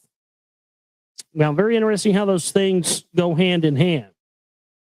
The Anunnaki playing a hand in being setting up the first city of men on earth, and then also setting up kingships. And that's what I've been trying to tell people here for 4 years on this show now, is that, and it's an absolute fact if you do the research, the idea of kingship and the divine right to rule and all of this stuff, and it's very much alive in today's politics and today's rulers and leaders. All of that, the whole idea goes back to those families and those bloodlines who trace their lineage directly back to these Anunnaki. And that's how the kingships and the thrones and all this stuff were set up on Earth. So let's get into that here tonight. And how Marduk schemed to build a tower, wherefore Inanna had stolen the MEs. In the first region, in the lands of the Eden, and in the cities with precincts, by their Anunnaki lords, the earthlings were taught handiworks and crafts. Before long, the fields were irrigated, and on canals and rivers, boats soon sailed.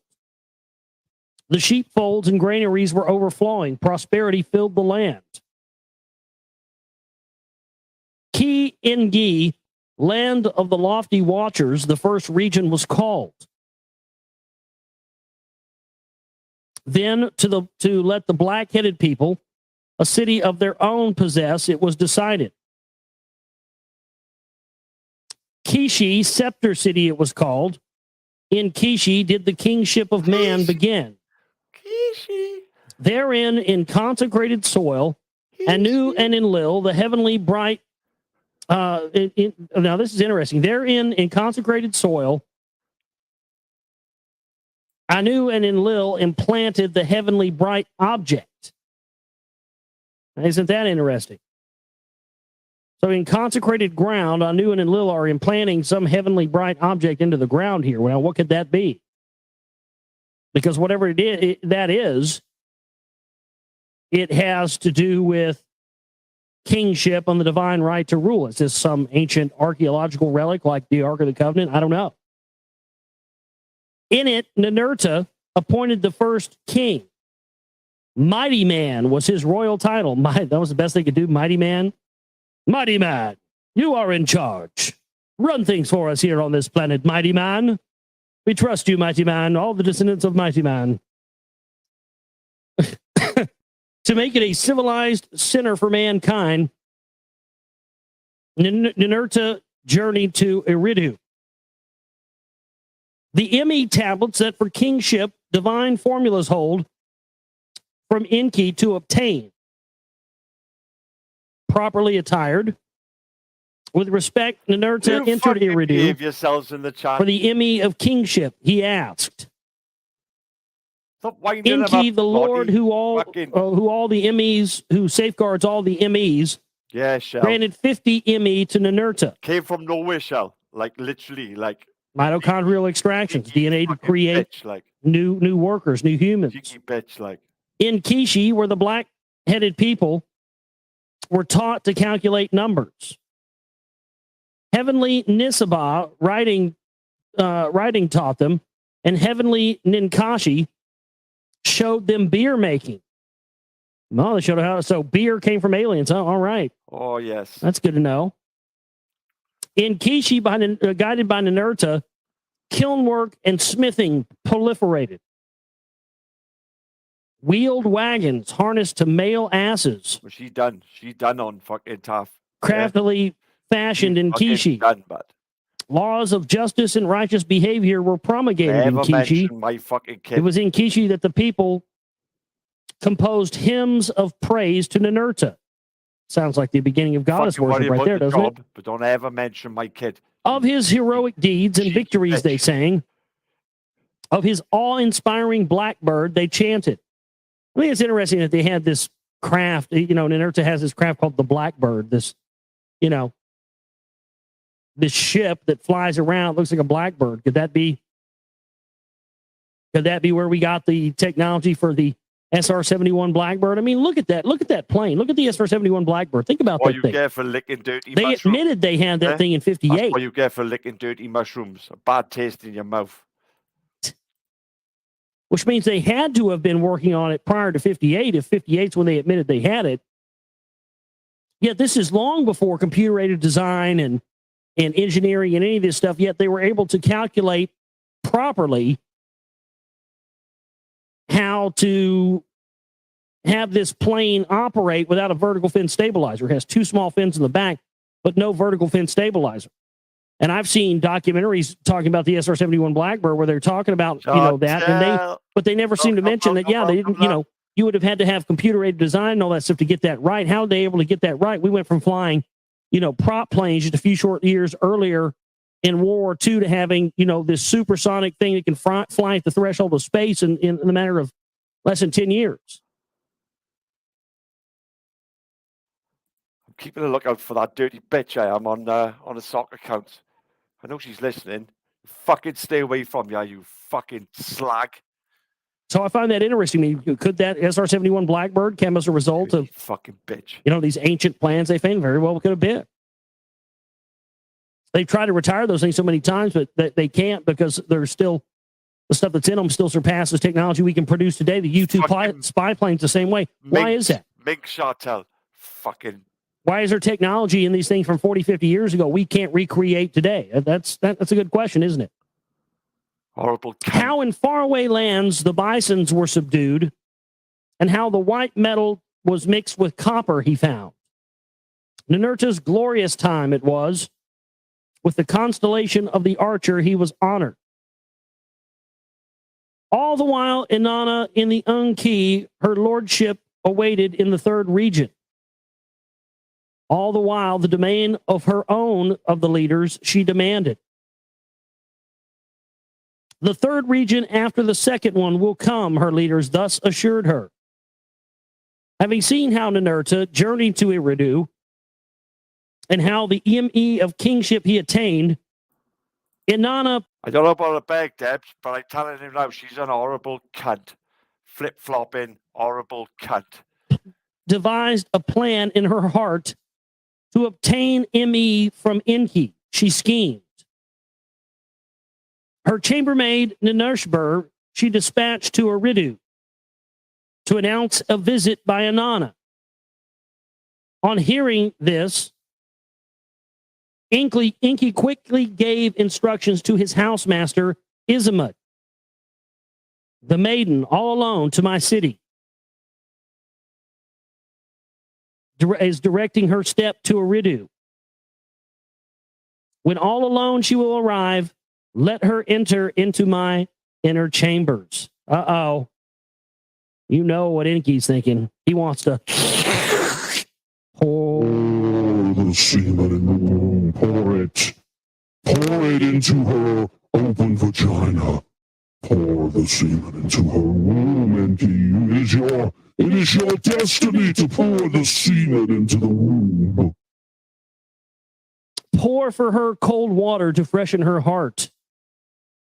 Give her barley cakes with butter. Prepare sweet wine and fill the beer vessels to the rim. Yeah. See, that's worked for thousands of years. It all works. It always works. Get her drunk and then take her panties off. Big up Tony. He knows what's up, man. I mean, he knows the rules. He knows what he knows what he's got to do. He's a pimp. Yeah, Tony, I think they should make this into a film. I mean, put this 11 hours, canonize it down into a film. It'd be fucking epic. It'd be epic, but... When Inanna was alone in the abode of Enki entered, Izamud followed Enki's commands.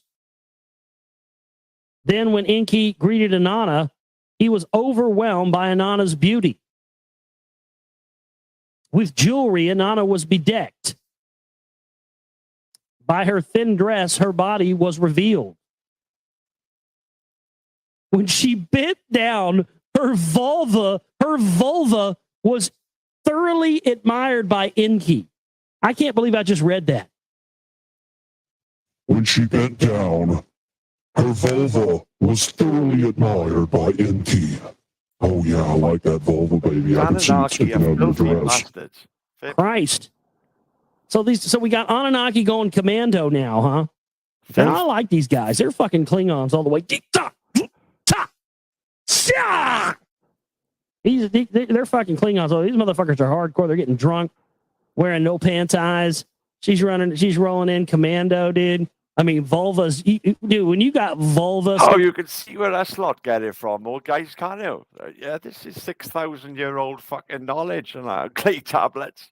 You can see why we are fucking all, yeah? See where it comes from, like. Taken out of your dress. I mean, come on now. I mean, you're pretty much asking for it there. I mean, seriously, you're gonna come over to a dude's house. You're gonna have alcohol. You're gonna have a dress where you can see your vulva, and you're gonna expect that this dude is not gonna want to get his dick wet. I mean, come on. Yeah. Oh, Tony, I'd love that, bro. I'd love that. Yeah. No problem at all. No problem at all, my friend. Give me a fucking break. You got to be expecting that. Come on, ladies. You wouldn't roll over to a guy's house with a dress on with your vulva sticking out of it unless you were planning on getting some, would you? I mean, it's okay with you, Tony. Right. I'll keep that in mind. I'll play some of your videos if you don't mind. Next time I see a lady walk my way, if I see her vulva sticking out of her dress, it's on. Going forward, all I'm saying. If it's okay. I can't believe it just read that. When she bent down, her vulva was thoroughly admired by Enki. Like, looks like he's standing there, stroking his goatee or stroking his beard, admiring it. Oh, I see your vulva sticking out of your dress there. Oh, I'm just admiring it. Don't subscribe to Tony, mind me. guys.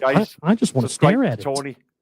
If you like what you're hearing, subscribe. Ladies, to Tony. you got a guy that's full of shit if he ever tells you that. Just saying. If a guy ever says, "No, honey, I just want to look at it. It's pretty. I don't want to do anything to it." Bullshit. He's lying. Your channel in the side chat, Tone. I'll give you a spanner. You can do it now. Plays with another team. I don't know. From the wine cups, they drank sweet wine, and they had a beer drinking competition. What? Dude, Inanna is the shit. Rolling over to a homeboy's crib, fucking all with her shit hanging out and getting drunk. She's like, come on, bitch, I'll drink you under the table. Let's have a beer. They're shotgunning beers, and she's, she brought the fucking beer bong from the Eden, and they're just getting there. That's goddamn. I mean, that's a way to a man's heart right there. I mean, seriously. The chick that would always walk into the party or walk into the bar and be like, I'll drink any man here under the table. I'd be like, you're going home with me. And no, you're not going to drink me under the table. That's greatness. Show me the MEs, Inanna playfully said to Enki. Let me hold ME in my hand. 7 times in the course of the competition, Enki gave Inanna MEs to hold. The divine formulas for lordship and kingship, for priesthood and scribeship, for love dressing and for warring, MEs Enki gave to Inanna to hold. For music and singing, woodworking, and metals and precious stones, 94 MEs that for civilized kingdoms are needed, Enki gave to Inanna. Holding her prizes tightly, Inanna slipped away from Enki while he was slumbering. Welcome, lad. Have a good day. To her boat of heaven she rushed out. To soar away, she instructed her pilot. When Enki from his slumber was awakened by Izimud, he said to Izimud, get a hold of Inanna now. When from Izimud that Inanna had already in her boat departed, Enki heard. Tor, if you're still listening, I'll get in touch with you through one of your videos, and I'll slip a contact in there. Okay. To chase Inanna in Enki's skyship, Ismid, he instructed. All the enemies you must retrieve to him, he said. At the approach to Annunaki, Ismid, Inanna's boat of heaven, intercepted. To return to Eridu and face the wrath of Enki, he made her. But when Inanna was brought back to Eridu, the enemies were with her no more. She gave them to her chambermaid, Ninshubur, to the house of Anu in Annunaki. Ninshubur took them. In the name of my power, in the name of my father Anu, I command you, the enemies, to return. So Enki did angrily say to Inanna, captive in his abode, he held her. When Enlil heard of this, he came to Eridu to face his brother. By right, the enemies have I obtained. Enki himself in my hand placed them. So Inanna did say to Enlil, the truth of that, Enki meekly admitted. When the term of Kishi shall be completed, to Annunaki kingship shall pass. So Enlil did declare. When Marduk heard all of this, he was greatly enraged, and his anger knew no bounds. Enough my humiliation has been, Marduk shouted to his father Enki. A sacred city of his own in the Eden, he forthwith demanded from Enlil. When Enlil paid no heed to Marduk's appeal, Marduk grasped his fate in his own hands. To a place that for Anu's arrival before Annunaki was selected was considered. Nabu, the Agigi, and their offspring from the dispersal lands were summoned. For Marduk, therein a sacred city, a place for skyships, was established. When his followers assembled at the place, stones to build with they did not find. Marduk taught them how to make bricks and burn them by fire to serve as stone. Therewith a tower whose head the heavens can reach, they were building. To thwart the plan, Enlil hurried to the place to placate Marduk with soothing words. To stop Marduk and Nabu in their endeavor, Enlil did not succeed. In Nibiru Key, Enlil, his sons and grandchildren were assembled. What to do, they all considered. Hello, Angel. Now listen to this. Welcome, love. This is very interesting, and this ties in with some of the work research I've done into stargates and how that ties into ancient archaeological pieces found in ancient Iraq and Mesopotamia, exactly where this is taking place at, by the way. And this is very interesting because it says, What do you mean, Cam? Like, what do you mean, like Enoch and that, yeah? Is that what you mean?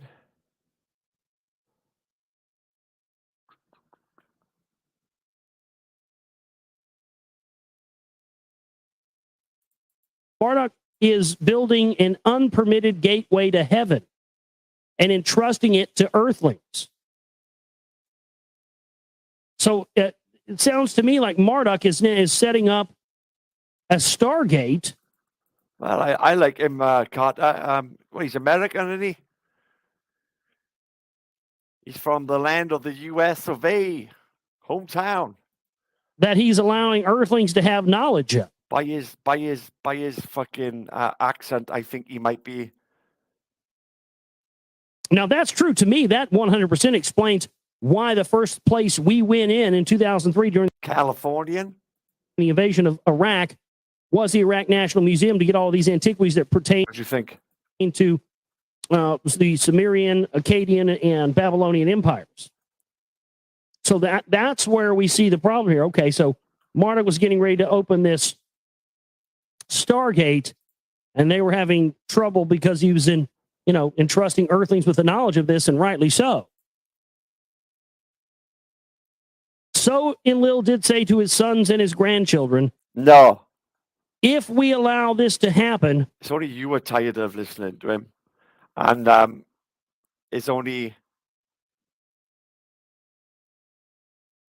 25 minutes left of 11 hours, bro. I'll open up a fresh panel after this and that, so I can get these locked down, yeah? no other matter of mankind shall be unreached. This evil plan must be powers will stopped, not work Ninurta on me, said. All partner. agreed with that. It was nighttime when from Nibiru Key the Inlalite Anunnaki came. From their skyships, they rained havoc and fire and brimstones on the rising tower. To the tower and the whole encampment, they brought a complete end to it. To scatter abroad the leader and his followers, Enlil thereupon decided. Henceforth, their counsels to confuse their unity to shatter Enlil decreed. Until now, all the earthlings had one language and spoke in a single tongue. Henceforth, their language I shall confound, I know. that they will not understand each other's speech. I know you're from the Bronx, but where's this guy from? Where do you think this guy is from? Ah, well, why is that important?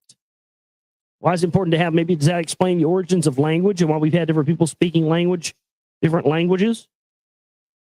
Does it somehow keep us as less of a threat? I don't know. In the 310th year since the count of Earth years began, all of this did happen. I was caught there saying, yeah, chill, B. Yeah, chill, B. Why you want to fuck with me, B? I can't do In it. each region and every land of the people had a different tongue that he made them speak. I'll fuck you up, B. A different form of writing thereafter to each was given, that one will not comprehend the other. Ah, see, covering tracks. I was a bad impression of Carter over there. Very clever. Not wanting people to know that You people don't want this who smoke, brought B. knowledge and technology and all this stuff and religion to people all over the different parts of the world. That way people in the future would be confused, much in the way modern science tells us now. Yeah, Minnesota. And so that we wouldn't believe that all of these came from one group of people. We would think they were all separate. That's very clever. What do you think of my impression? 23 kings did reign in Kishi. For 408 years, it was the scepter city. It was also in Kishi that a beloved king, Itana, was taken for a heavenly journey. Now, that's an interesting thing, too, isn't it? That Keep an eye out some for of that these fucking kings that are ratty humans links are as allowed well, to go guys. to heaven, are allowed to Fucking go through the send it out. Stargate and to go to Fucking Nibiru and come back. Isn't that interesting? At the allotted time, let the kingship to Annunaki be transferred, so Enlil did decree. To its soil, the heavenly bright object from Kishi was transferred. When the decision was announced to the people, they sang a hymn of exaltation to Inanna, Lady of the MEs, Queen brightly resplendent, righteous in radiance, clothed of heaven and earth, beloved, by the love of Anu consecrated, wearing great adorations.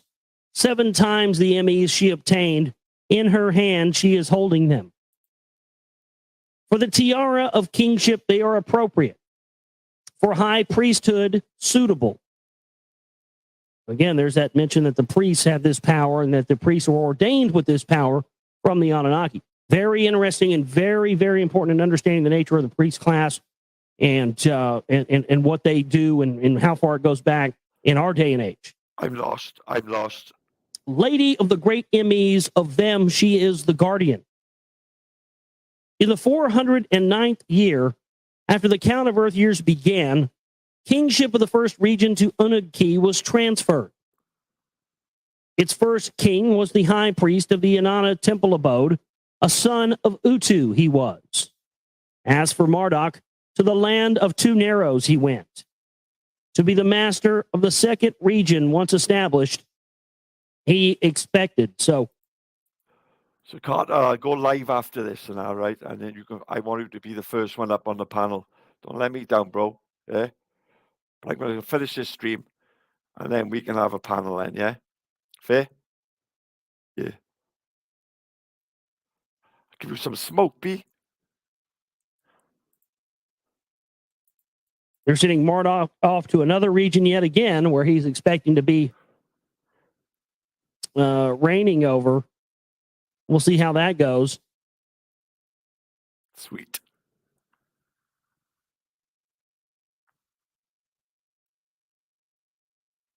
Page 283 now. This is the account of how the second and third regions were established and how Ningishzida was exiled and Annunaki Eplained was threatened. Yeah, good. When Marduk, Was it good? after Yeah. a long absence, returned to the land of the two Narrows, he found there Ningishzida as its master. Ningishzida was its lofty lord. With the aid of offspring of Anunnaki who earthlings espouse, did Ningishzida oversee the lands. What Marduk had once planned and instructed was overturned by Ningishzida. What is it that happened? I'm a valley. Marduk demanded to know of Ningishzida. I'm a valley OG, B. You don't want this smoke.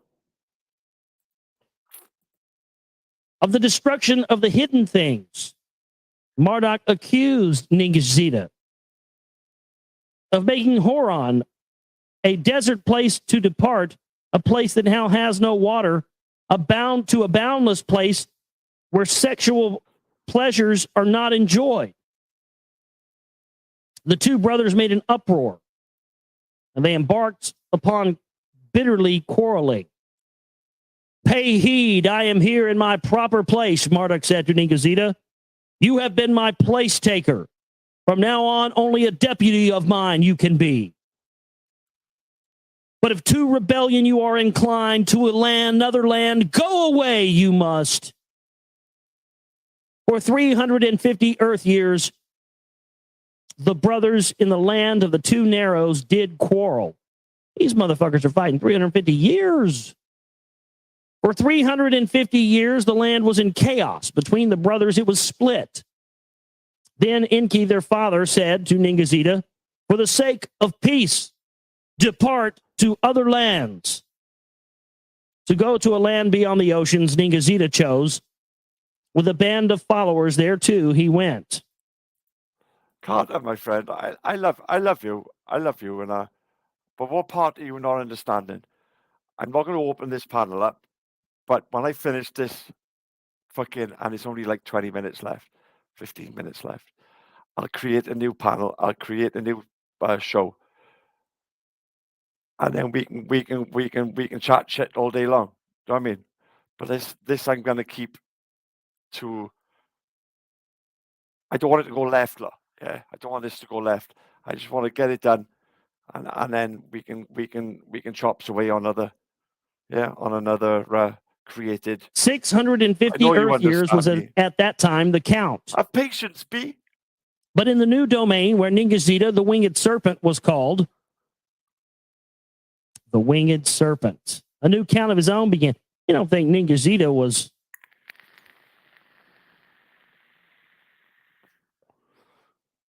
the feathered serpent? Quetzalcoatl very well could have been.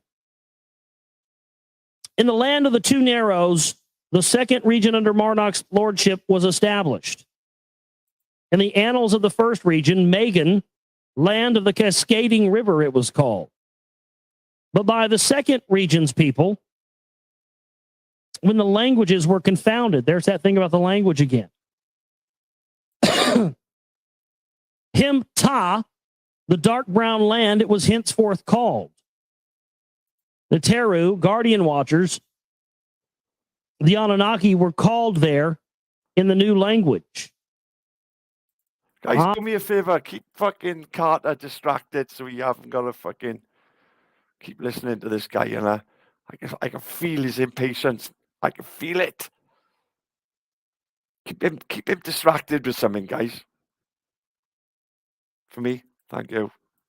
The Teru, the guardian, the watchers, So that's when they started becoming the Watchers, huh? Now listen to this. Oh, they're talking about, I see. So they're not talking about Quetzalcoatl here.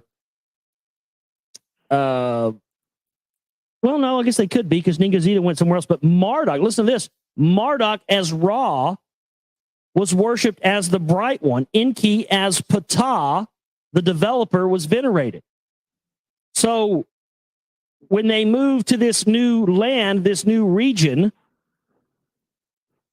Ningazita went to a land where he was called the Winged Serpent, or the Feathered Serpent, the Winged Serpent. So he went to probably Mexico area, South America. He went to go build the rock wall in Rockwall, Texas. That's what I 100% believe it to be now based on the evidence of John Lindsay and people have looked at this. It's Aslan. That's what it is. Because Quetzalcoatl was said to have been a master of two things: alchemy and of crystals. And those are two things that we found in the rock wall that are there. And a composite wheel made of multiple different kinds of metal smelted together. Only an alchemist could have done. You know what I would do 420? Chuck a sock over it. Chuck a fucking sock over it. Thousands of years before mankind had the ability to do that. I held it in my hand. And the fact that the wall is held together by a substance made of crystals that has been made into geopolymers. Three different kinds of crystals, not indigenous to this area, brought together to make a polymer that holds the walls together. And yet mainstream science says it's a natural formation, but yet it's the only natural formation they've ever found like that in the world. Okay. You know, you use one of them fucking socks where you've only got one sock. I mean, for some reason you've only got one sock. And so the other one's gone down the back of the wash machine or fucking somewhere. He went there, and Marduk went to Egypt with Enki and the rest, and this is where we see the rise of Egypt. I love this because this is where we're getting into being able to for confusion to stop. People to stop thinking that there's some separation between, and we're starting to see more and more. See, a lot of people are starting to send me a lot of emails and say the Anunnaki is still here. They've never left. They're still running the show. And, I'm starting to see more and more evidence of that every day. Oh, it's got to be a clean they one. never left. It's got to be a clean one, yeah? Like a stripy one. You know what I mean? Yeah. And they are the explanation for why we hit this brick wall once we keep going up and up and up the power structure, looking at who's really in control. But once we get so far up, we hit a brick wall and can't really see where this other control is. Many people, including myself, have speculated that it's coming from an other dimensional source, and that very well may be a part of it. I think that is a part of it as far as their rituals and the stuff that they practice. But it very well could be that this power goes to a much larger source, and it's these Anunnaki that are still here. I mean, there's all kinds of shit in China, man. I'm sorry, nothing against you if you're Chinese out there. I have nothing against Chinese people at all, but I have to say, China, of all the places in the fucking world, if I was in charge, first fucking thing I'd do is send a neutron bomb into fucking China. Fuck China. God damn, fuck China. China. They got pyramids and shit there, man, that were, giant pyramids that they've planted trees on. God, ancient pyramids. They've never allowed anybody to investigate. They won't allow anybody in there to check them out. And, the Chinese people, they actually believe yo, Taff, why you let me punch holes in this dude, B? No shit, that their ancient ancestor, which seeded the Chinese people, was a fucking winged serpent. I'm not shitting you, a female dragon serpent thing with a female head that flew. And they say that all their descendants came from that. I'm not shitting you. They really believe that. And they've got areas in there that we can't get into. Pyramids, we can't see that they're burying under trees that they've planted on top of it. They're covering up archaeological sites. Why? What's there? What are they afraid of? So this is interesting. Marduk is Ra, the Bright One was worshipped. Enki as Ptah, the developer, was venerated. What does that even mean? Ningazito as Tahuti.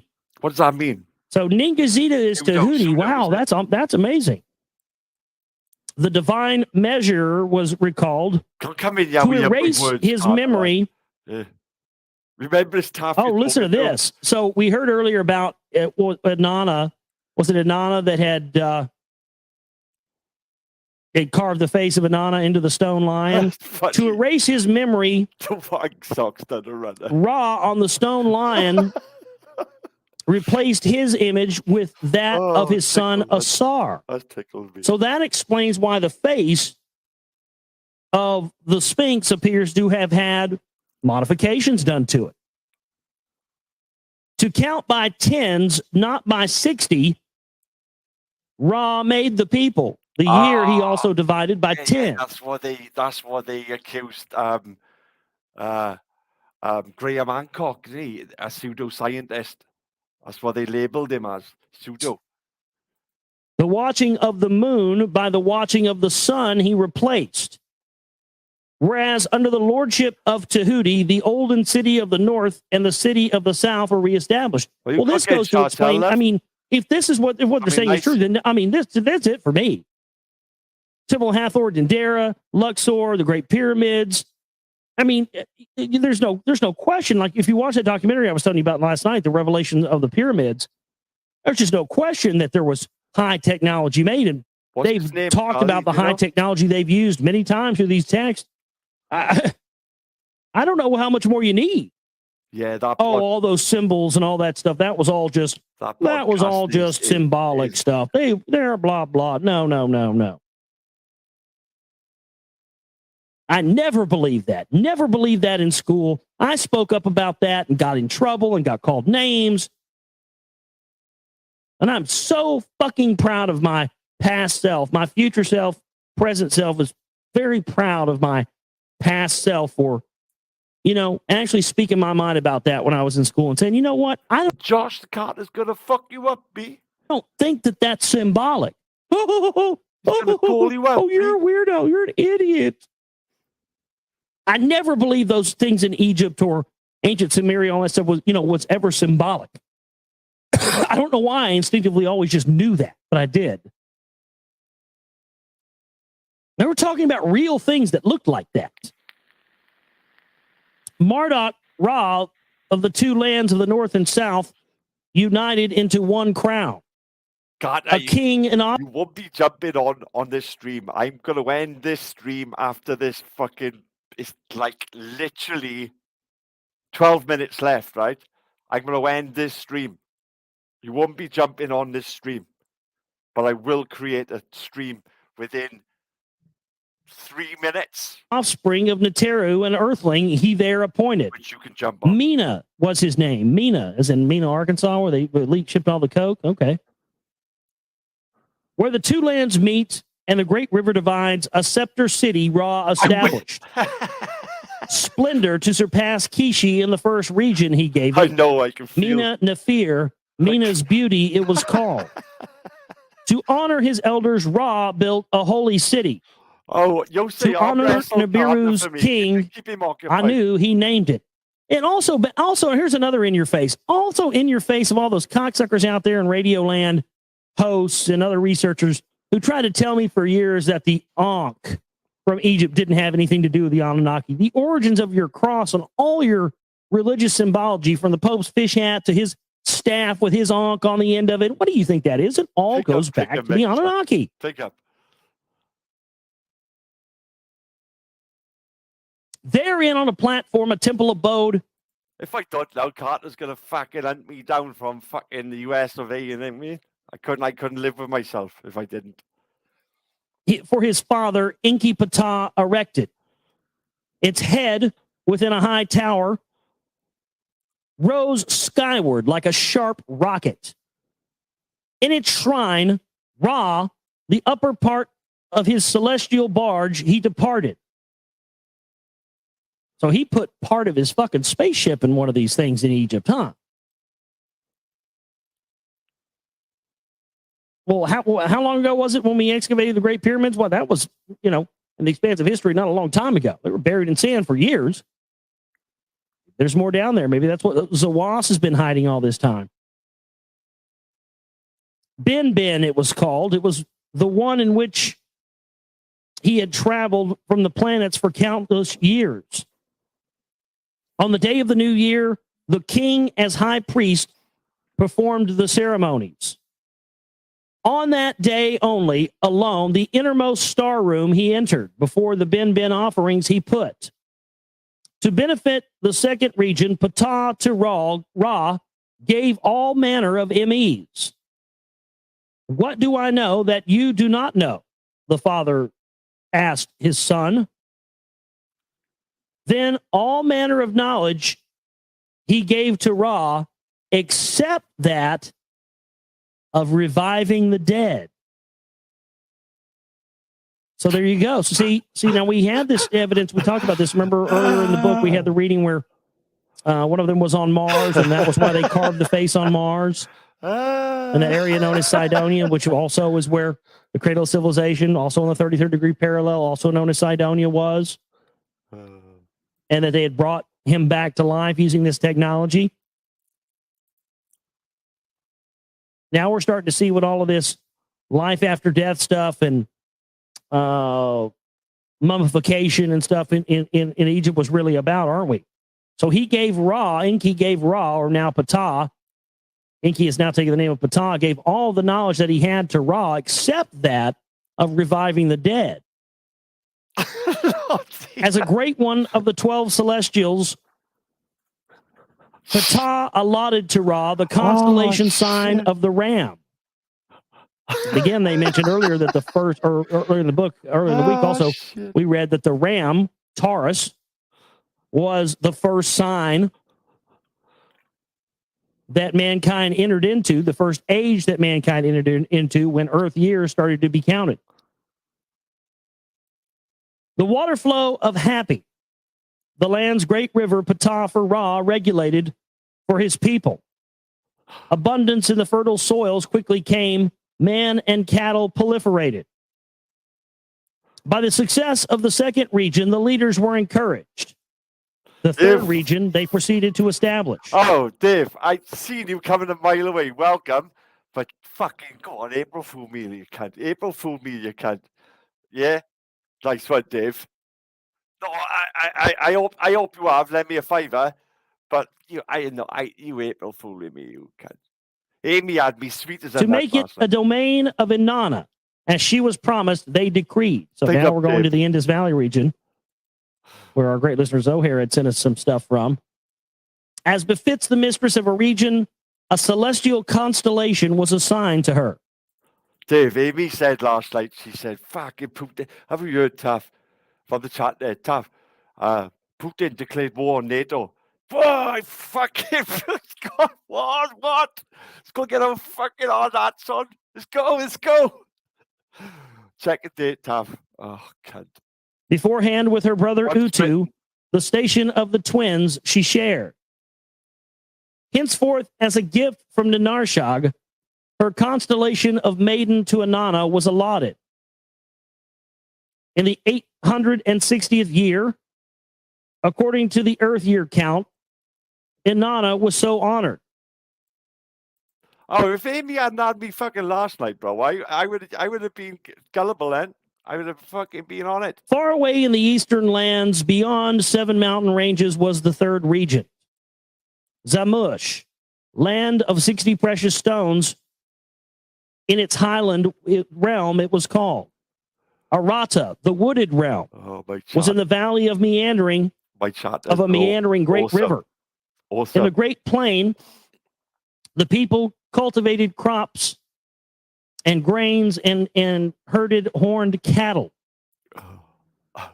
There, too, were 2 cities with mud bricks that they built, with granaries they were filled. As by Enlil's decree required, the Lord Enki, Lord of Wisdom. This is what YouTube should be As like, for the guys. third region, You know what I mean? they devised a change of tongue, a change of language. A new kind of writing signs he fashioned for it. A tongue of man heretofore unknown for Arata, Enki with his wisdom created. But the emis of civilized kingdoms for the third region, Enki did not give. Let Inanna for what Annunaki had obtained, share with the new region, Enki did declare. Enki said, bitch ain't getting no more of my shit. She done bust up in here and took all my shit. I'm not giving her any more. She can scrape up that shit the other bitch took and lost. She ain't getting no more shit from me. Wow, that's a name. Enki's a pimp, dude. His pimp grip is hard. He just puts it down, dude. He goes around pouring semen where he wants to, comes back and says, bitch, better have my money. I don't know what you heard about me. He's a pimp, dude. I'm telling you. I'm a P.I.M. In Arata Inanna, a shepherd chief appointed, akin to her beloved Dumuzi he was. In her skyship from Annunaki to Arata, Inanna journeyed over mountains and valleys. She flew. Well, we're the The same. precious stones of Zamush she cherished. Pure lapis lazuli with her to Annunaki she carried. At that time, the king in Annunaki was Imerkar, the second one to reign therein he was. It was he who expanded the boundaries of Annunaki, and Inanna was exalted by its glories.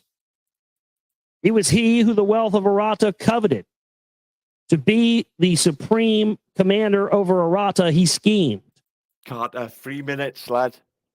To Arata in Merkar, an emissary dispatched as a tribute to Arata's riches to demand. So we're going to go ahead and need a cut, basically, is what they're saying here.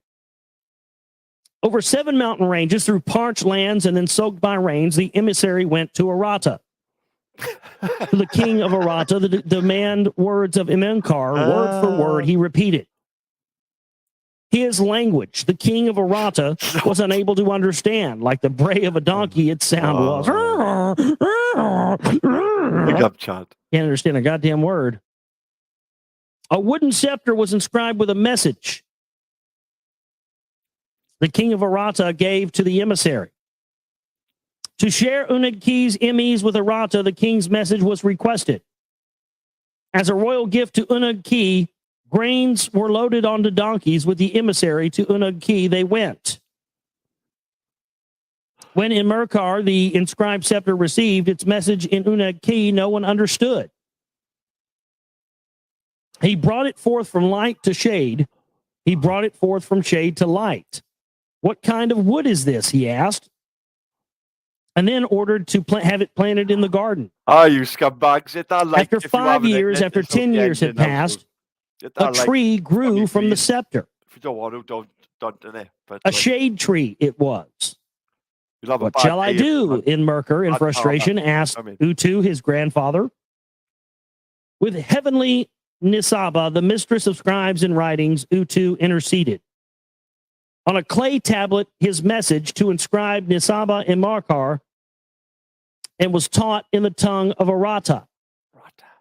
By the hand of his son Banda, the message was delivered. Submission or war, it said. By Inanna, Arata was not abandoned. To Annunaki, Arata will not submit, the king of Arata said. In warfare, Annunaki desires, let one warrior meet one warrior in combat. Oh, a little mano-a-mano, huh? A little man-to-man combat. Better yet, let us peacefully exchange treasure. Jeez, Let Rob. Annunaki exchange its emise for Arata's riches. On the way back, carrying the peace message, Banda fell sick and his spirit left him. His comrades raised his neck. Without breath of life, it was. On Mount Huram, on the way from Arata to his death, Banda was abandoned. The riches of Arata, Annunaki did not receive. The emise of Annunaki, Arata did not obtain. Well, then where did they go? So he died, and they didn't get the riches, and they didn't get the emise. And in the third region, civilized mankind did not fully blossom. So that's the end there of the 12th tablet. There it is.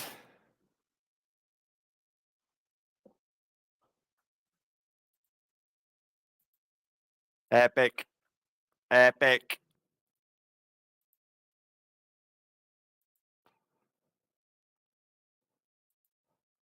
Right. I'll end it, yeah? And I'll start a new stream up. Let's get it on. Any ideas what I'll call the next stream?